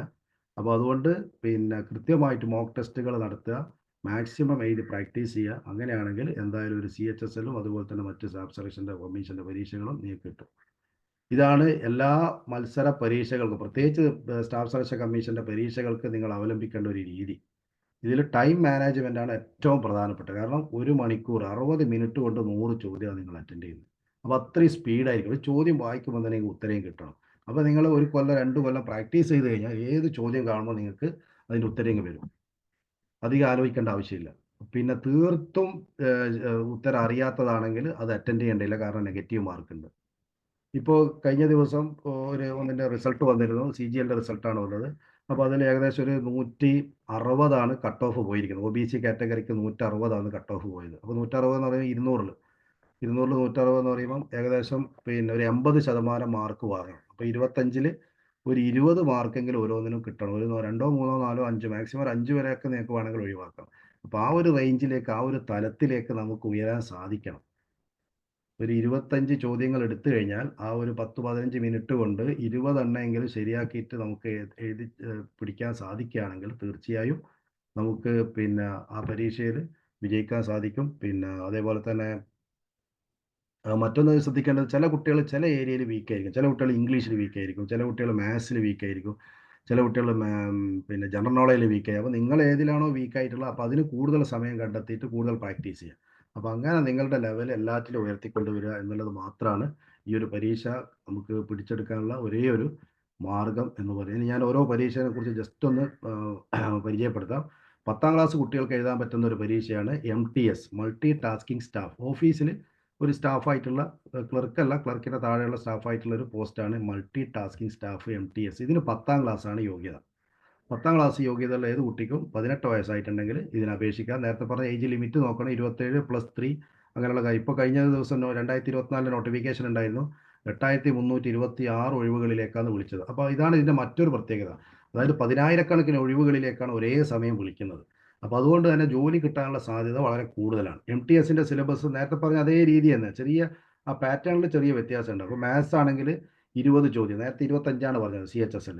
ഇപ്പോൾ റീസണിങ് എബിലിറ്റിയിൽ 20 ചോദ്യമേ ഉള്ളൂ. അപ്പോൾ ഒന്നിന് 3 മാർക്ക് വെച്ചിട്ട് 60 മാർക്കാണ്. ജനറൽ നോളജിന് 25 ചോദ്യമുണ്ട്, ഇംഗ്ലീഷിന് 25 ചോദ്യം, 3 മാർക്ക് വെച്ചിട്ട് 75 മാർക്കാണ്. ഇതിൽ ഓരോന്നിനും 45 മിനിറ്റ്സ് ഉണ്ട്. അപ്പോൾ ഇത് കുറച്ചും കൂടി നമുക്ക് 45 മിനിറ്റ് കൊണ്ട് 40 ചോദ്യം അറ്റൻഡ് ചെയ്താൽ രണ്ടാമത്തേതിൽ 45 മിനിറ്റ് കൊണ്ട് 50 ചോദ്യം അറ്റൻഡ് ചെയ്താൽ അപ്പോൾ ഇത് കുറച്ചും കൂടി ഈസി ആയിരിക്കും. കുറച്ചും കൂടി നമുക്ക് ടൈം കിട്ടുന്നതാണ്. 10ാം ക്ലാസ് ലെവലിലുള്ള ചോദ്യങ്ങളാണ് ഉണ്ടാകുക. ഇതാണ് MTS. അപ്പം 12ാം ക്ലാസ് ആകുമ്പോഴേക്കും കുറച്ചും കൂടി അതിൻ്റെ ഡിഫിക്കൽട്ടി ലെവൽ ഉയരുകയാണ്. ഇനി 10ാം ക്ലാസ്സുകാരന് അപേക്ഷിക്കാവുന്ന വളരെ പ്രധാനപ്പെട്ട എന്നാൽ ഏറ്റവും കൂടുതൽ ഒഴിവുകൾ വരുന്ന മറ്റൊരു പരീക്ഷയാണ് സ്റ്റാഫ് സെലക്ഷൻ കമ്മീഷൻ നടത്തുന്ന GD constable, ground duty constable എന്നുള്ള പരീക്ഷ. ഇതിൻ്റെ യോഗ്യത 10ാം ക്ലാസ്സാണ്. 18 വയസ്സായിട്ടുണ്ടെങ്കിൽ നല്ല കായിക ശേഷിയുള്ള കുട്ടികളാണ് നിങ്ങൾക്ക് അപേക്ഷിക്കാം. നിങ്ങൾക്ക് പോസ്റ്റ് വരുന്നത് പാരാമിലിറ്ററി ഫോഴ്സിൽ കോൺസ്റ്റബിൾ ആയിട്ടാണ് വരിക. CISF നിങ്ങൾ കേട്ടിട്ടുണ്ടാവും, CRPF, BSF, ITBP, സശസ്ത്ര സീമാബൽ ഇങ്ങനെയുള്ള പാരാമിലിറ്ററി ഫോഴ്സിലേക്ക് GD കോൺസ്റ്റബിൾ ആവാൻ താല്പര്യമുണ്ടെങ്കിൽ 10ാം ക്ലാസ് കഴിഞ്ഞ 18 വയസ്സ് പൂർത്തിയാക്കിയ നല്ല കായിക ക്ഷമതയുള്ള കുട്ടികൾക്ക് ഈ പരീക്ഷ എഴുതിയിട്ട് വരാം. അപ്പോൾ അതിൻ്റെ ക്വാളിഫിക്കേഷൻ ഞാൻ പറഞ്ഞു 10ാം ക്ലാസ്സാണ്. 18 വയസ്സായിട്ടുണ്ടെങ്കിൽ കൊടുക്കാം. ഇപ്പോൾ ഇതിപ്പോൾ കഴിഞ്ഞ 2024 വിളിച്ചതാണ്. 39,000 അധികം ഒഴിവുകൾ, 40,000 ഒഴിവുകളിലേക്കാണ് വിളിച്ചത്. മെയിൽ കാറ്റഗറി ഉണ്ട്, ഫീമെയിൽ കാറ്റഗറി ഉണ്ട്. ഓരോ വിഭാഗത്തിന് നീക്കി വെച്ചതൊക്കെ ഉണ്ട്, കണ്ടില്ല. അപ്പോൾ ഇത്രയും ഒഴിവിൽ 10ാം ക്ലാസ്സാണ് ഇതിൻ്റെ യോഗ്യത. അപ്പോൾ നല്ല കായിക ശേഷിയുള്ള കുട്ടികളാണെങ്കിൽ ഇത് കൊടുക്കാം. ഇത് മറ്റേ CHS പോലെ അത്ര ടഫില്ല. കാരണം 10ാം ക്ലാസ് ലെവലിലായതുകൊണ്ട് ഇൻ്റലിജൻസ് 20 ചോദ്യം 40 മാർക്കുണ്ട്, ഒന്നിന് 2 മാർക്ക് വെച്ചിട്ട്. GKക്ക് 20 ചോദ്യം, മാത്സിന് 20 ചോദ്യം, ഇംഗ്ലീഷ് 20 ചോദ്യം. ഇതെല്ലാം ഇപ്പോൾ മലയാളത്തിൽ ചോദ്യം വരുന്നുണ്ട് കേട്ടല്ലോ. ഈ 10ാം ക്ലാസ് ലെവലിലുള്ള പരീക്ഷകളൊക്കെ ഇപ്പോൾ മലയാളത്തിലും അവൈലബിൾ ആണ്. അപ്പോൾ 60 മിനിറ്റ് കൊണ്ട് നമ്മൾ 80 ചോദ്യമാണ് ഇതിൽ അറ്റൻഡ് ചെയ്യുന്നത്. നേരത്തെ 60 മിനിറ്റിൽ 100 ചോദ്യമാണെങ്കിൽ ഇവിടെ GD കോൺസ്റ്റബിൾ ആണെങ്കിൽ 60 മിനിറ്റിൽ 80 ചോദ്യമാണ് അറ്റൻഡ് ചെയ്യേണ്ടത്. ഇനി അതിൽ ഫിസിക്കൽ ടെസ്റ്റിൽ പോകുന്ന സമയത്ത് നമ്മൾ ശ്രദ്ധിക്കണം. ആൺകുട്ടികളാണെങ്കിൽ 5 കിലോമീറ്റർ 24 മിനിറ്റ് കൊണ്ട് ഓടിയെത്തണം. ഈ ഒരു ടെസ്റ്റ് മാത്രമേ ഉള്ളൂ. റിട്ടൺ ടെസ്റ്റ് കഴിഞ്ഞാൽ പിന്നെ ഫിസിക്കൽ ടെസ്റ്റ് എന്ന് പറയുന്നത് ഈ ഒരു ഓട്ടം മാത്രമേ ഉള്ളൂ. പെൺകുട്ടികളാണെങ്കിൽ 1.5 കിലോമീറ്റർ 8.5 മിനിറ്റ് കൊണ്ട് ഓടിയെത്തണം. ഈ ഒരു ഓട്ടം മാത്രമേ ഉള്ളൂ ഇതിനകത്ത്, വേറെ ഒരു ടെസ്റ്റും ഇല്ല. പിന്നെ അതിൻ്റെ ഹൈറ്റും വെയിറ്റൊക്കെ അതിൽ പറയുന്ന പോലെ ഉണ്ടായിരിക്കും. അപ്പോൾ ആൺകുട്ടികളാണെങ്കിൽ 170 സെൻറ്റിമീറ്റർ ഉയരം ഉണ്ടായിരിക്കണം. പെൺകുട്ടികളാണെങ്കിൽ അത് 157 സെൻറ്റിമീറ്റർ ഉണ്ടായാൽ മതി. പിന്നെ ചെസ്റ്റ് നമുക്ക് 80 മുതൽ 85 സെൻറ്റിമീറ്റർ വരെ പിന്നെ എക്സ്പാൻഡ് ചെയ്യാൻ സാധിക്കണം. പെൺകുട്ടികളാണെങ്കിൽ ചെസ്റ്റിൻ്റെ ആവശ്യമില്ല. റണ്ണിങ് നേരത്തെ പറഞ്ഞു 5 കിലോമീറ്റർ 24 മിനിറ്റിൻ്റെ ഉള്ളിൽ ഓടിയെത്തണം ആൺകുട്ടികൾ. പെൺകുട്ടികളാണെങ്കിൽ 1.6 കിലോമീറ്റർ ഇൻ 8.5 മിനിറ്റ്സ് ആണ്. അപ്പോൾ ഇത് പിന്നെ ഓട്ടമൊക്കെ നമ്മൾ രാവിലെ എഴുന്നേറ്റ് ഓടി പ്രാക്ടീസ് ചെയ്യുന്ന കുട്ടികളാണെങ്കിൽ ഇത് നമുക്ക് നേടിയെടുക്കുക എന്നുള്ളത് വലിയ പ്രയാസമല്ല. ഇനി സ്റ്റാഫ് സെലക്ഷൻ കമ്മീഷൻ നടത്തുന്ന വളരെ പ്രധാനപ്പെട്ട മറ്റൊരു പരീക്ഷയാണ് CGL, combined graduate level exam. ഇപ്പോൾ ഈ പ്രോഗ്രാം നടത്തുന്നത് CG ആണ്, നിങ്ങൾ കേട്ടിട്ടുണ്ടാവും. അപ്പോൾ CG ഈ പരീക്ഷയ്ക്ക് വേണ്ടിയിട്ട് ഒരു സൺറൈസ് ഫെലോഷിപ്പ് തന്നെ കൊടുക്കുന്നുണ്ട്. നിങ്ങൾക്ക് താല്പര്യം ഉണ്ടെങ്കിൽ കോൺടാക്ട് ചെയ്യാം. CGയിൽ അതിൻ്റെ കാര്യങ്ങളൊക്കെ നടന്നുകൊണ്ട്, അതായത് 70,000 രൂപ നിങ്ങൾക്ക് ഒരു വർഷം കിട്ടും. നിങ്ങൾ ഏത് തലത്തിലുള്ള പരിശീലനം നിങ്ങൾക്ക് നേടാം. മാസത്തിൽ 7,000 രൂപ സ്കോളർഷിപ്പായിട്ട് CG ഈ ഒരു പരീക്ഷയ്ക്ക് നിങ്ങൾക്ക് കോച്ചിങ് എടുക്കാൻ വേണ്ടി മാത്രം കൊടുക്കുന്നുണ്ട്. അപ്പോൾ ആ രീതിയിൽ നിങ്ങൾക്ക് CG ആയിട്ട് കോൺടാക്ട് ചെയ്യാം. വളരെ പ്രധാനപ്പെട്ട പരീക്ഷയാണ്. UPSC നടത്തുന്ന സിവിൽ സർവീസ് പരീക്ഷ കഴിഞ്ഞാൽ അതിൻ്റെ തൊട്ട് താഴെയുള്ള പോസ്റ്റുകളിലേക്കാണ് CGL പരീക്ഷ വഴി വരുന്നത്. അപ്പോൾ അതുകൊണ്ട് തന്നെ ഏറ്റവും ടോപ്പിലുള്ള പദവികളിലേക്ക് നമുക്ക് എത്താൻ സാധിക്കും. ഇപ്പോൾ കഴിഞ്ഞ വർഷം 2024 17,000 ചില്ലറ, അതായത് 20,000 അടുത്തുള്ള ഒഴിവുകളിലേക്കാണ് വിളിച്ചത്. അതിൻ്റെ തൊട്ട് മുമ്പത്തെ വർഷം 2023 30,000 ഒഴിവുകളിലേക്കാണ് വിളിച്ചത്. അപ്പോൾ ഡിഗ്രി പഠിക്കുന്ന കുട്ടികൾക്ക്, ഫൈനൽ ഇയർ വിദ്യാർത്ഥികൾക്ക് ഈ പരീക്ഷയ്ക്ക് അപ്ലൈ ചെയ്യാം. ഡിഗ്രി കഴിഞ്ഞ വിദ്യാർത്ഥികൾക്കും അപ്ലൈ ചെയ്യാം. അപ്പോൾ അതുകൊണ്ട് തന്നെ ധാരാളം പിന്നെ ഒഴിവുകൾ വരുന്ന ഏറ്റവും ഹയർ പോസ്റ്റുകളിലേക്ക് പോകാൻ താല്പര്യമുള്ള കുട്ടികളാണെങ്കിൽ നമുക്ക് CGL, combined graduate level exam നോക്കാം. ഏകദേശം ഒരു സ്റ്റാർട്ടിംഗ് സ്കെയിൽ തന്നെ 56,000 100 ആയതുകൊണ്ട് തന്നെ മിക്കവാറും ഒരു 60,000 70,000 പിന്നെ സ്റ്റാർട്ടിങ്ങിൽ ശമ്പളം കിട്ടുന്നുണ്ട്. ഒരു 4-5 കൊല്ലത്തിനുള്ളിൽ 1,00,000 മുകളിലൊക്കെ ശമ്പളം കിട്ടുന്ന ഏറ്റവും ടോപ്പ് ലെവലിൽ വരുന്ന പോസ്റ്റുകളാണ് ഇതിൽ. പിന്നെ അതുപോലെ തന്നെ പ്രധാനപ്പെട്ട ഡിപ്പാർട്ട്മെൻറ്റുകളിൽ. അപ്പോൾ ഏതെങ്കിലും ഡിഗ്രി നിങ്ങൾക്ക് BA, BSc, BCom, LLB, BTech ഏത് ഡിഗ്രി ഉണ്ടെങ്കിലും CGL പരീക്ഷ എഴുതിയിട്ട് അതിലേക്ക് വരാം. അപ്പോൾ അതിൻ്റെ ചില പോസ്റ്റുകളെ കുറിച്ച് നമുക്ക് ജസ്റ്റ് ഒന്ന് നോക്കാം. ഒന്ന് പേ സ്കെയിൽ കണ്ടല്ലോ. പേ സ്കെയിൽ ലെവൽ 7 ആണ്. 44,900 തുടങ്ങിയിട്ട് 1,42,400 ആണ് സ്കെയിൽ. എന്ന് പറഞ്ഞാൽ ഈ ഒരു ഇതിൽ ഇവിടെ കൊടുത്തിരിക്കുന്ന 17 പോസ്റ്റുകളുണ്ട്. ഇതിൽ വരുന്ന ആളുകൾക്കൊക്കെ പേ ലെവൽ 7 എന്ന് പറയുമ്പോൾ എന്തായാലും ഒരു 70,000 80,000 ഒക്കെ സ്റ്റാർട്ടിങ് ശമ്പളം കിട്ടാനുള്ള സാധ്യത, പല അലവൻസുകളുണ്ട്, അതൊക്കെ ഉൾപ്പെടെ. ഇത് ബേസിക് മാത്രമാണ്. കണ്ടില്ല, അസിസ്റ്റന്റ് സെക്ഷൻ ഓഫീസർ, സെൻട്രൽ സെക്രട്ടേറിയറ്റിൽ, ഇന്റലിജൻസ് ബ്യൂറോയിൽ, മിനിസ്ട്രി ഓഫ് വിദേശകാര്യ സർവകലാശാല, വിദേശ മന്ത്രാലയം, അതുപോലെ ആംഡ് ഫോഴ്സ് ഹെഡ് ക്വാർട്ടേഴ്സ്, അങ്ങനെയുള്ള എല്ലാ മന്ത്രാലയങ്ങളിലും പിന്നെ അസിസ്റ്റന്റ് സെക്ഷൻ ഓഫീസർ, അതുപോലെ തന്നെ income tax inspector, central excise inspector, ഇങ്ങനെ തുടങ്ങിയ പ്രധാനപ്പെട്ട എല്ലാ പോസ്റ്റുകളിലേക്കും വരുന്ന ഹൈ ലെവൽ പേ സ്കെയിലാണ് 1,00,000-ൻ്റെ അടുത്ത് സ്കെയിൽ വരുന്ന ശമ്പള സ്കെയിലാണ് വരുന്നത്. ഓരോന്നും ജസ്റ്റ് നോക്കുകയാണെങ്കിൽ ഇൻകം ടാക്സ് ഇൻസ്പെക്ടർ ഉണ്ടല്ലോ. ഒരു ഇൻകം ടാക്സ് ഇൻസ്പെക്ടർക്ക് പിന്നെ ഒരു 4-5 വർഷം കഴിഞ്ഞാൽ ഇൻകം ടാക്സ് ഓഫീസറായിട്ട് പ്രൊമോഷൻ കിട്ടും. പിന്നെ അസിസ്റ്റന്റ് കമ്മീഷണറായിട്ട് വരും, ഡെപ്യൂട്ടി കമ്മീഷണറായിട്ട് വരും, കമ്മീഷണറായിട്ട് വരും. നമ്മളിപ്പോൾ സിവിൽ സർവീസ് പരീക്ഷ എഴുതിയിട്ട് IRS കിട്ടുന്ന ഒരാളാണെങ്കിൽ അസിസ്റ്റന്റ് കമ്മീഷണറായിട്ടാണ് പോസ്റ്റിംഗ് ഉണ്ടാകുക. അപ്പോൾ അതിൻ്റെ തൊട്ട് താഴെയുള്ള പോസ്റ്റുകളിലേക്കാണ് ഇൻകം ടാക്സ് ഇൻസ്പെക്ടറായിട്ട് CGL പരീക്ഷ എഴുതിയിട്ട് വരുന്നത്. അപ്പോൾ ആ ലെവലിൽ ധാരാളം ഒഴിവുകൾ വരുന്ന ഒരു തസ്തികയാണ്. പിന്നെ എൻഫോഴ്സ്മെന്റ് ഓഫീസർ ED, താരതമ്യേന ഒഴിവ് കുറവായിരിക്കും EDയിൽ. പിന്നെ ഇതേ സ്കെയിൽ തന്നെയാണ് വരുന്നത്. ധാരാളം പിന്നെ ഹയർ ലെവലിൽ പ്രൊമോഷൻ സാധ്യതയുള്ള പോസ്റ്റാണ് അസിസ്റ്റന്റ് ED നിങ്ങൾ കേട്ടിട്ടുണ്ടാവും, എൻഫോഴ്സ്മെന്റ് ഡയറക്ടർ.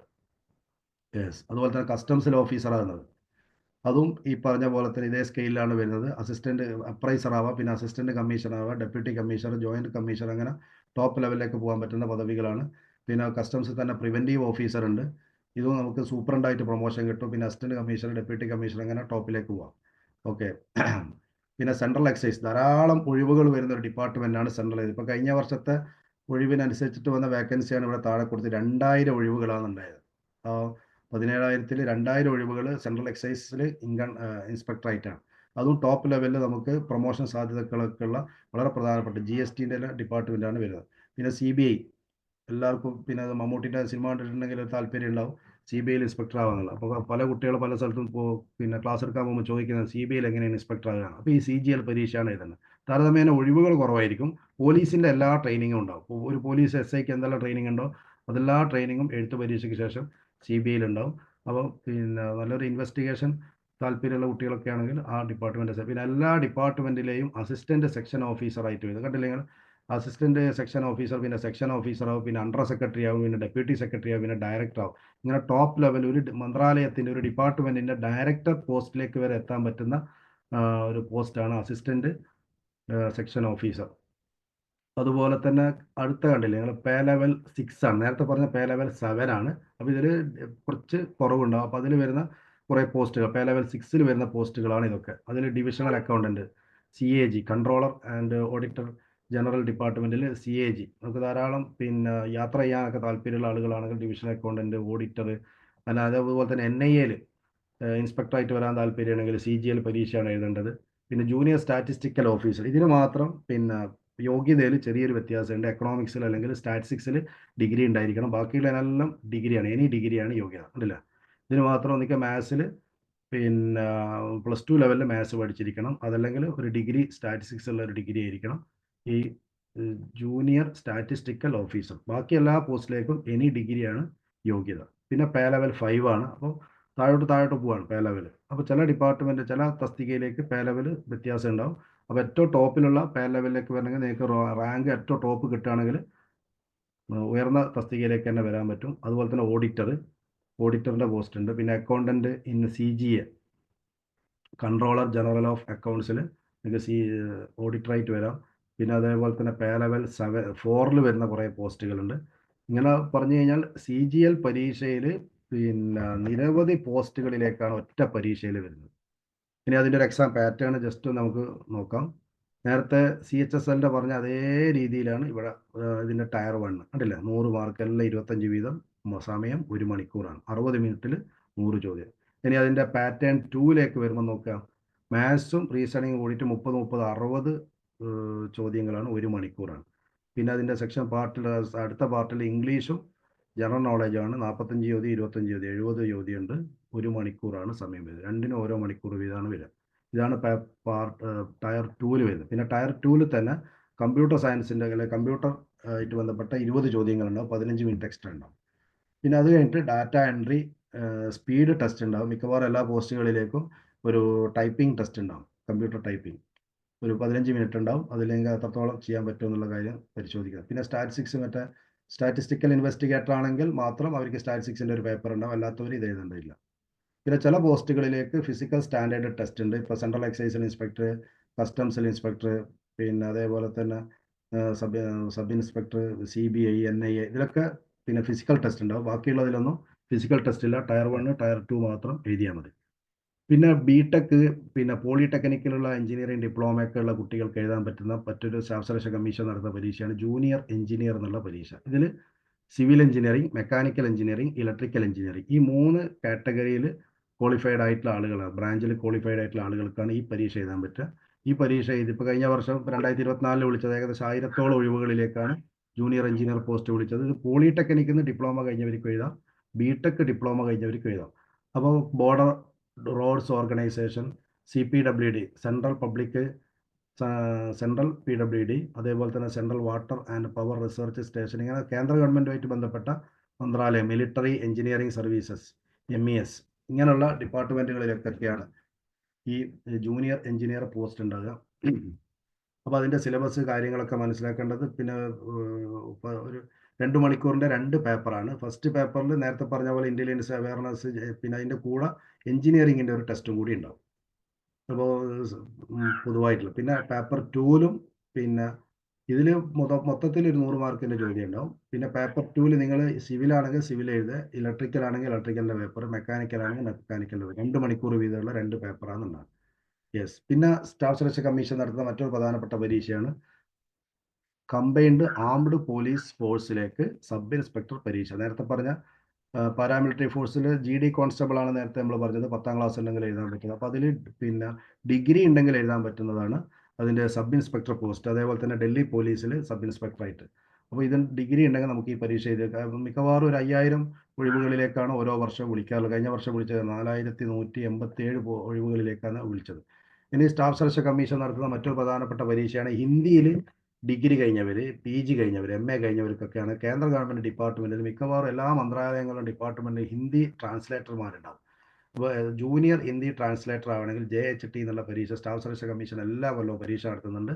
ആ പരീക്ഷ എഴുതിയിട്ട് നമുക്ക് ജൂനിയർ ഹിന്ദി ട്രാൻസ്ലേറ്ററായിട്ട് വരാം.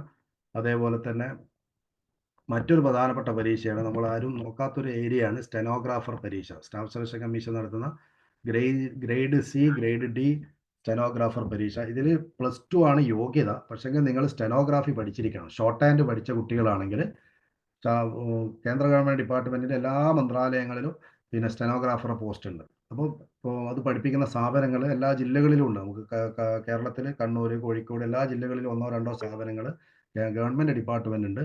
ഈ ഷോർട്ട് ഹാൻഡ് അതല്ലെങ്കിൽ പിന്നെ ഈ സ്റ്റെനോഗ്രാഫി പഠിപ്പിക്കുന്ന സ്ഥാപനങ്ങളുണ്ട്. കേരള ഗവൺമെൻറ്റിൻ്റെ കൊമേഴ്ഷ്യൽ ഇൻസ്റ്റിറ്റ്യൂട്ട്, അവിടെ 2 കൊല്ലത്തെ കോഴ്സ് ഉണ്ട്. 10ാം ക്ലാസ് കഴിഞ്ഞാൽ അവിടെ ചേരാം. അപ്പോൾ ഇത് ലക്ഷ്യം വെച്ചിട്ട് പോകുന്ന കുട്ടികളാണെങ്കിൽ +2 എടുക്കുക, +2 കഴിഞ്ഞിട്ട് അവിടെ ചേരുക. എന്നിട്ട് ഈ പരീക്ഷയ്ക്ക് വേണ്ടിയിട്ട് നിങ്ങൾ പ്രിപ്പയർ ചെയ്ത് കഴിഞ്ഞാൽ എന്തായാലും കിട്ടും. കാരണം താരതമ്യേന പിന്നെ കോമ്പറ്റീഷൻ കുറഞ്ഞൊരു ഏരിയ ആയിരിക്കും. കാരണം എല്ലാവരും സ്റ്റെനോഗ്രാഫി എല്ലാവരും അറിഞ്ഞോളണമെന്നില്ലല്ലോ.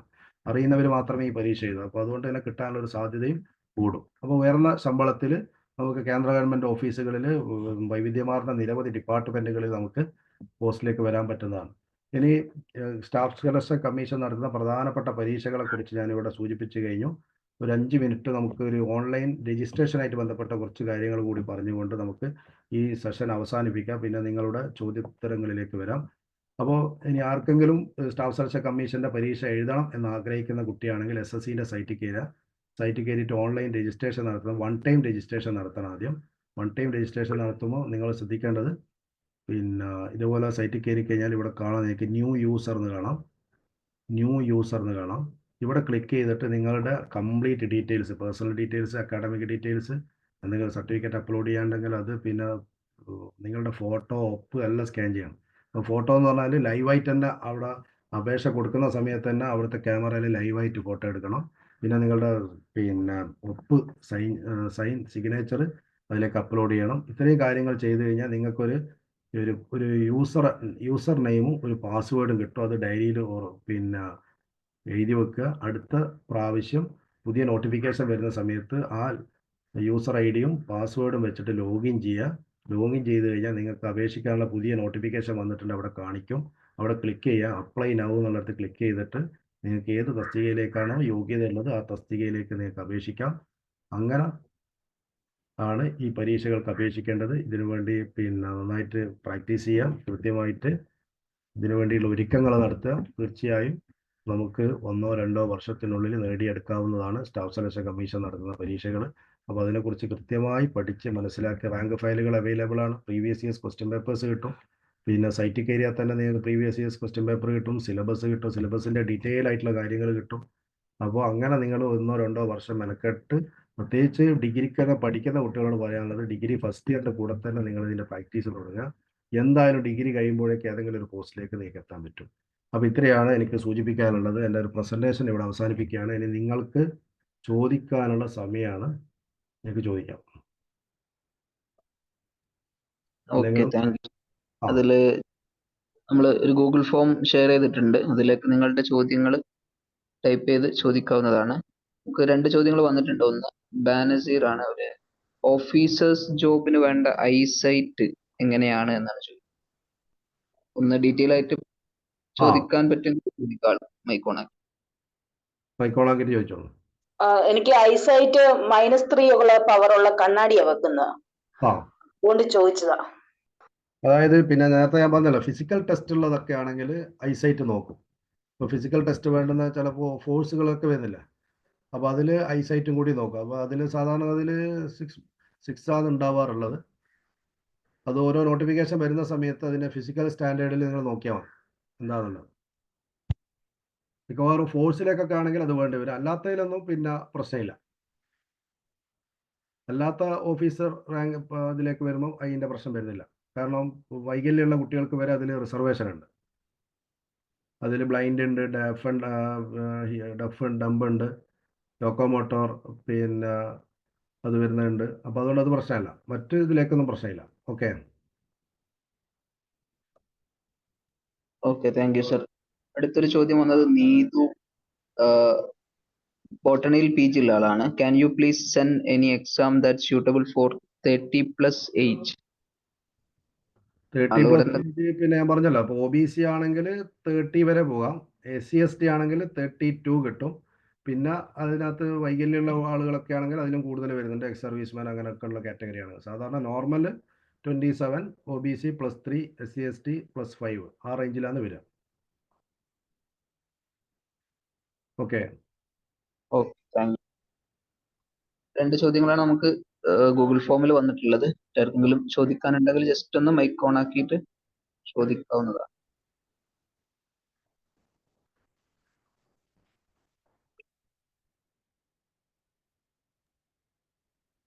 Good morning sir. Good morning. Sir, Swayam കോഴ്സിന്റെ സെന്റേഴ്സ് നമുക്ക് ഔട്ട്സൈഡ് കേരള കിട്ടുന്നുണ്ടായിരിക്കുമോ? ഏതാണ് Swayam course online platform? Swayam course ഉണ്ട് അല്ലേ? ഓൺലൈൻ ആയിട്ടുള്ളതല്ല. ഇന്ത്യയുടെ പുറത്ത് നമുക്ക് ഉണ്ടോ? ഇന്ത്യന്റെ പുറത്തുണ്ടോ എന്നുള്ള ചെക്ക് ചെയ്യേണ്ടി വരും. ഓർമ്മയിലില്ല. ചെക്ക് ചെയ്യേണ്ടി വരും. ഓക്കെ.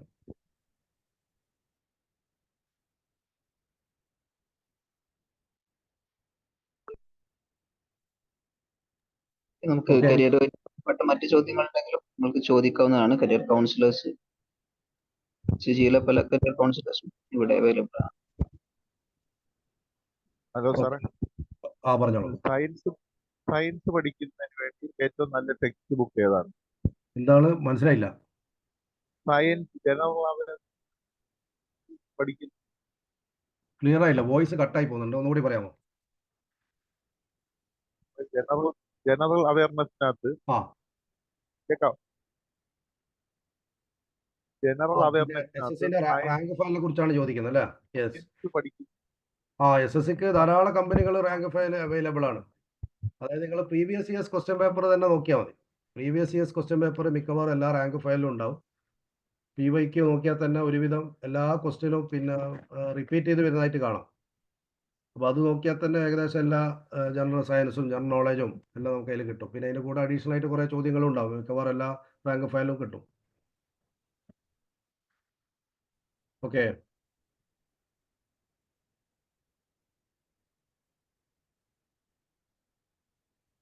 ചോദിക്കുന്നുണ്ടെങ്കിൽ അൺമ്യൂട്ട് ചെയ്യാം. You can ask your questions.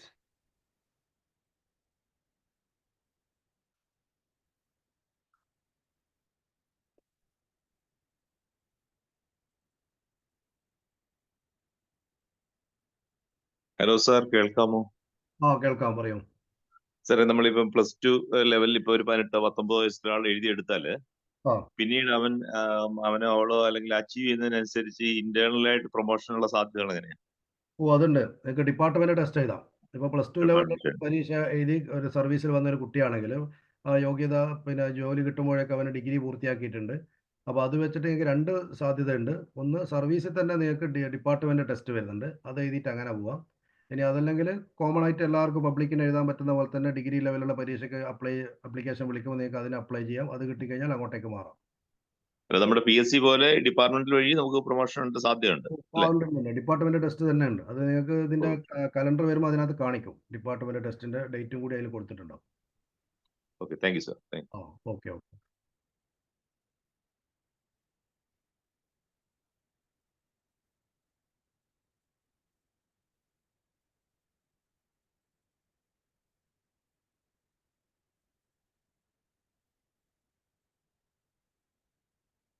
ഇനി ആരെയും ചോദിക്കുന്നുണ്ടോ?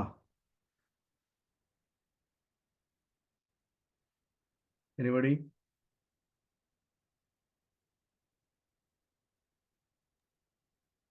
ചോദ്യങ്ങൾ കാണുന്നില്ല നമുക്ക്. അപ്പൊ രമേശ് മാഷെ, നല്ല പ്രോഗ്രാം ആയിരുന്നു. ഞാൻ കാൽഭാഗം വിട്ടുപോയി തുടക്കത്തില്, ബാക്കിയൊക്കെ കേട്ടു. നല്ല അപ്ഡേറ്റഡ് വെർഷൻ ഞങ്ങൾ കൊടുത്തത്.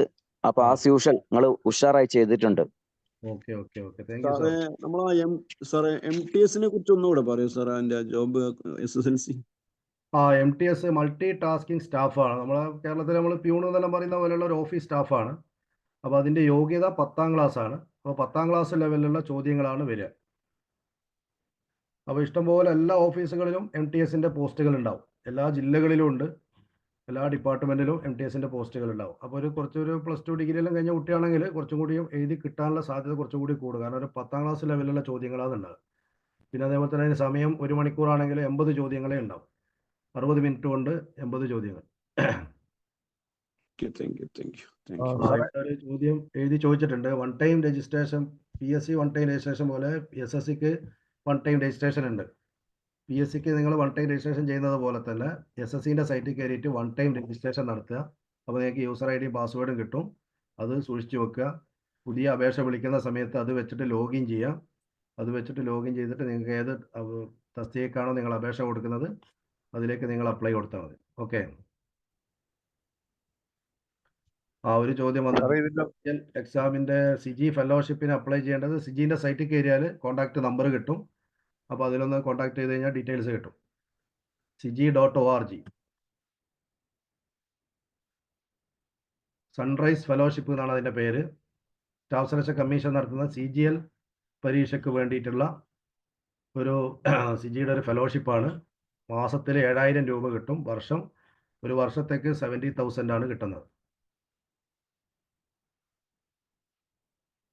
ഫോറൻസിക് SSCയിൽ അല്ലേ? എന്താ ഉദ്ദേശിച്ചത്? ഫോറൻസിക് പഠിച്ച ആളുകൾക്ക് അങ്ങനെ പ്രത്യേകിച്ച് ഇല്ല. പിന്നെ അത് തെറ്റിദ്ധാരണ ഉണ്ടാവും. ഇപ്പോൾ ഫോറൻസിക് BSc കഴിഞ്ഞാൽ CBIയിലും മറ്റൊക്കെ കയറാം. ഇപ്പോൾ നിങ്ങൾ കണ്ടിട്ടുണ്ട്, CBIയിൽ കയറണമെങ്കിൽ CGL പരീക്ഷയാണ് എഴുതേണ്ടത്. CGL പരീക്ഷ എഴുതാൻ എനി ഡിഗ്രിയാണ് യോഗ്യത. അപ്പോൾ ഫോറൻസിക് BSc ആണെങ്കിലും ആ കുട്ടിക്ക് എഴുതാം. എനി ഡിഗ്രി എന്നുള്ള നിലക്ക് ആ കുട്ടിക്ക് എഴുതിയിട്ട് CBIയിലേക്ക് വരാം. ഓക്കെ. സംശയങ്ങൾ അവസാനിച്ചിട്ടുണ്ടെങ്കിൽ നിങ്ങൾക്ക് 1-2 ആളുകൾക്ക് കൂടി ഒരു ഫീഡ്ബാക്ക് പറയാം. മൈക്ക് അൺമ്യൂട്ട് ചെയ്തിട്ട് ഫീഡ്ബാക്ക് പറയാം. കുറച്ച് പേർക്ക് ഇവിടെ, ബാക്കിയുള്ളവർ ഇവിടെ ടൈപ്പ് ചെയ്തോളൂ.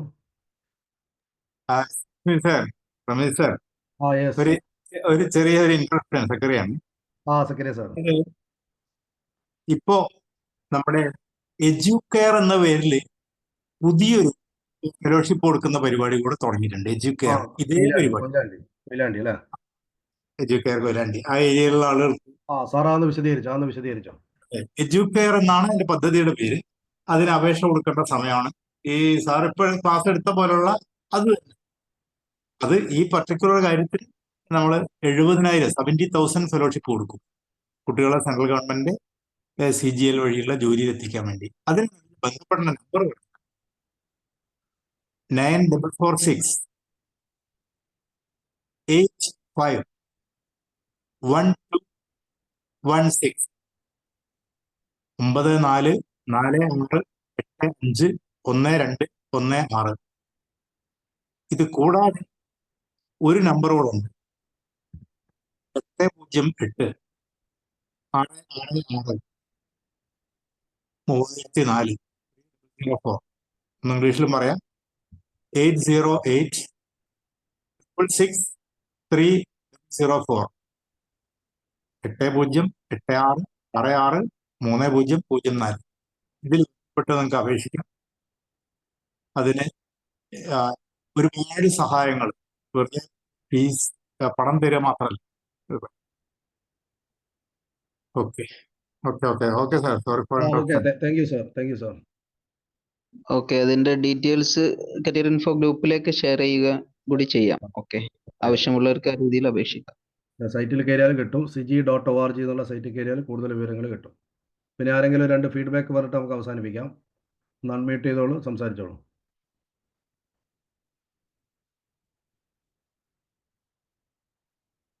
എനിബഡി? സാർ, എൻ്റെ പേര് ബേനസീർ പീന സർ. ഓക്കെ, പറയാം. ഇതുപോലൊരു ക്ലാസ് മീൻസ് എനിക്കിപ്പോ 28 വയസ്സുണ്ട്. അപ്പൊ ഞാൻ +2 പഠിക്കുന്ന സമയത്ത് ഇതുപോലൊരു ക്ലാസ് കിട്ടിയിട്ട് കുറച്ചുകൂടെ നല്ലതായിരുന്നു തോന്നി. ഓക്കെ, ക്ലാസ് നല്ലതായിരുന്നു, കാര്യങ്ങളെല്ലാം മനസ്സിലായി. Okay, thank you madam. Okay, anybody? ഒരാൾക്ക് കൂടി ചാൻസ് തരാം. മൈക്ക് അൺമ്യൂട്ട് ചെയ്യാൻ സംസാരിക്കാം.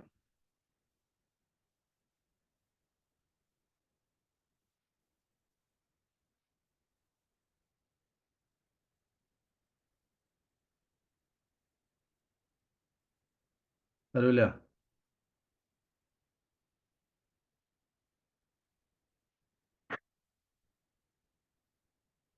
സംസാരിക്കാൻ പ്രയാസമാണെങ്കിൽ പിന്നെ എഴുതി അറിയിക്കാം.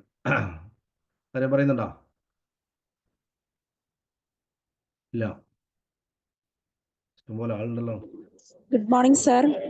Okay, good morning. നല്ലൊരു ക്ലാസ് ആയിരുന്നു.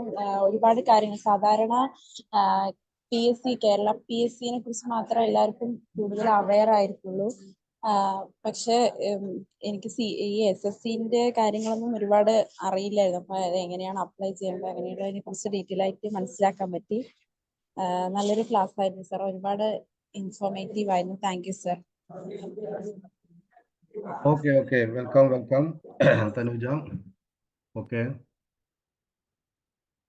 പിന്നെ ആരെങ്കിലും സംസാരിക്കുന്നുണ്ടെങ്കിൽ മൈക്ക് അൺമ്യൂട്ട് ചെയ്ത് സംസാരിക്കാം, അല്ലെങ്കിൽ നമുക്ക് സമാപനത്തിലേക്ക് നീങ്ങാം. നിങ്ങൾക്ക് എഴുതി അറിയിക്കുകയും ചെയ്യാം, ഇവിടെ ചാറ്റിൽ ടൈപ്പ് ചെയ്യാം. നമുക്ക് സമാപനത്തിലേക്ക് നീങ്ങാം അല്ലേ? Okay sir. ഓക്കെ.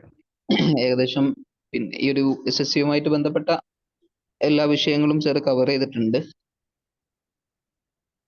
നമുക്കറിയാവുന്ന പോലെ തന്നെ ഇനിയും പല വിധത്തിലുള്ള സംശയങ്ങൾ ബാക്കിയുണ്ടാവും.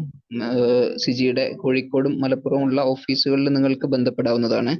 എല്ലാ ദിവസവും, ഞായറാഴ്ച ഒഴികെയുള്ള എല്ലാ ദിവസങ്ങളിലും കരിയർ കൗൺസിലിംഗ് ഫ്രീ ആയിട്ട് ലഭ്യമാണ്. അതുമായിട്ട് ബന്ധപ്പെട്ടുകൊണ്ട് നിങ്ങളുടെ സംശയങ്ങൾ തീർക്കാവുന്നതാണ്. അതുപോലെ തന്നെ SSC PSC കോച്ചിങ്ങുകൾ സിജിയിൽ നിങ്ങൾക്ക് ലഭ്യമാണ്. അതിന്റെ ഫെലോഷിപ്പുകൾ നേരത്തെ പറഞ്ഞ പോലെ തന്നെ സൺറൈസ് ഫെലോഷിപ്പ്, അതുപോലെ തന്നെ KMCC എഡ്യൂക്കെയർ ഫെലോഷിപ്പ്, ഇതിന്റെ കാര്യങ്ങളൊക്കെ നിങ്ങൾക്ക് സിജിയുടെ വെബ്സൈറ്റ് വഴിയും സിജിയുടെ കോഴിക്കോട് മലപ്പുറം ജില്ലാ ഓഫീസ് വഴിയൊക്കെ നിങ്ങൾക്ക് ലഭ്യമാണ്. അപ്പൊ അതുകൂടി നിങ്ങൾ ഉപയോഗപ്പെടുത്തുക. സൺഡേ കരിയർ ഓൺലൈൻ എല്ലാ ഞായറാഴ്ചകളിലും വ്യത്യസ്തമായ വിഷയങ്ങളിൽ നമ്മൾ മുന്നോട്ട് കൊണ്ടുപോവുകയാണ്. ഈ ഒരു ക്ലാസ്സിന് നേതൃത്വം കൊടുത്ത സിജിയുടെ റിസോഴ്സ് പേഴ്സൺ റമീസ് സാറിന് എല്ലാവിധ നന്ദിയും സിജി കരിയർ ഡിപ്പാർട്ട്മെന്റിന്റെ പേരിൽ അറിയിക്കുകയാണ്. അതുപോലെ തന്നെ ഇവിടെ എത്തിച്ചേർന്ന എല്ലാവർക്കും ഒറ്റ വാക്കിൽ നന്ദി അറിയിച്ചുകൊണ്ട് ഒരു പരിപാടി ഇവിടെ സമാപിച്ച് അറിയിക്കുന്നു. Thank you all. Okay, thank U.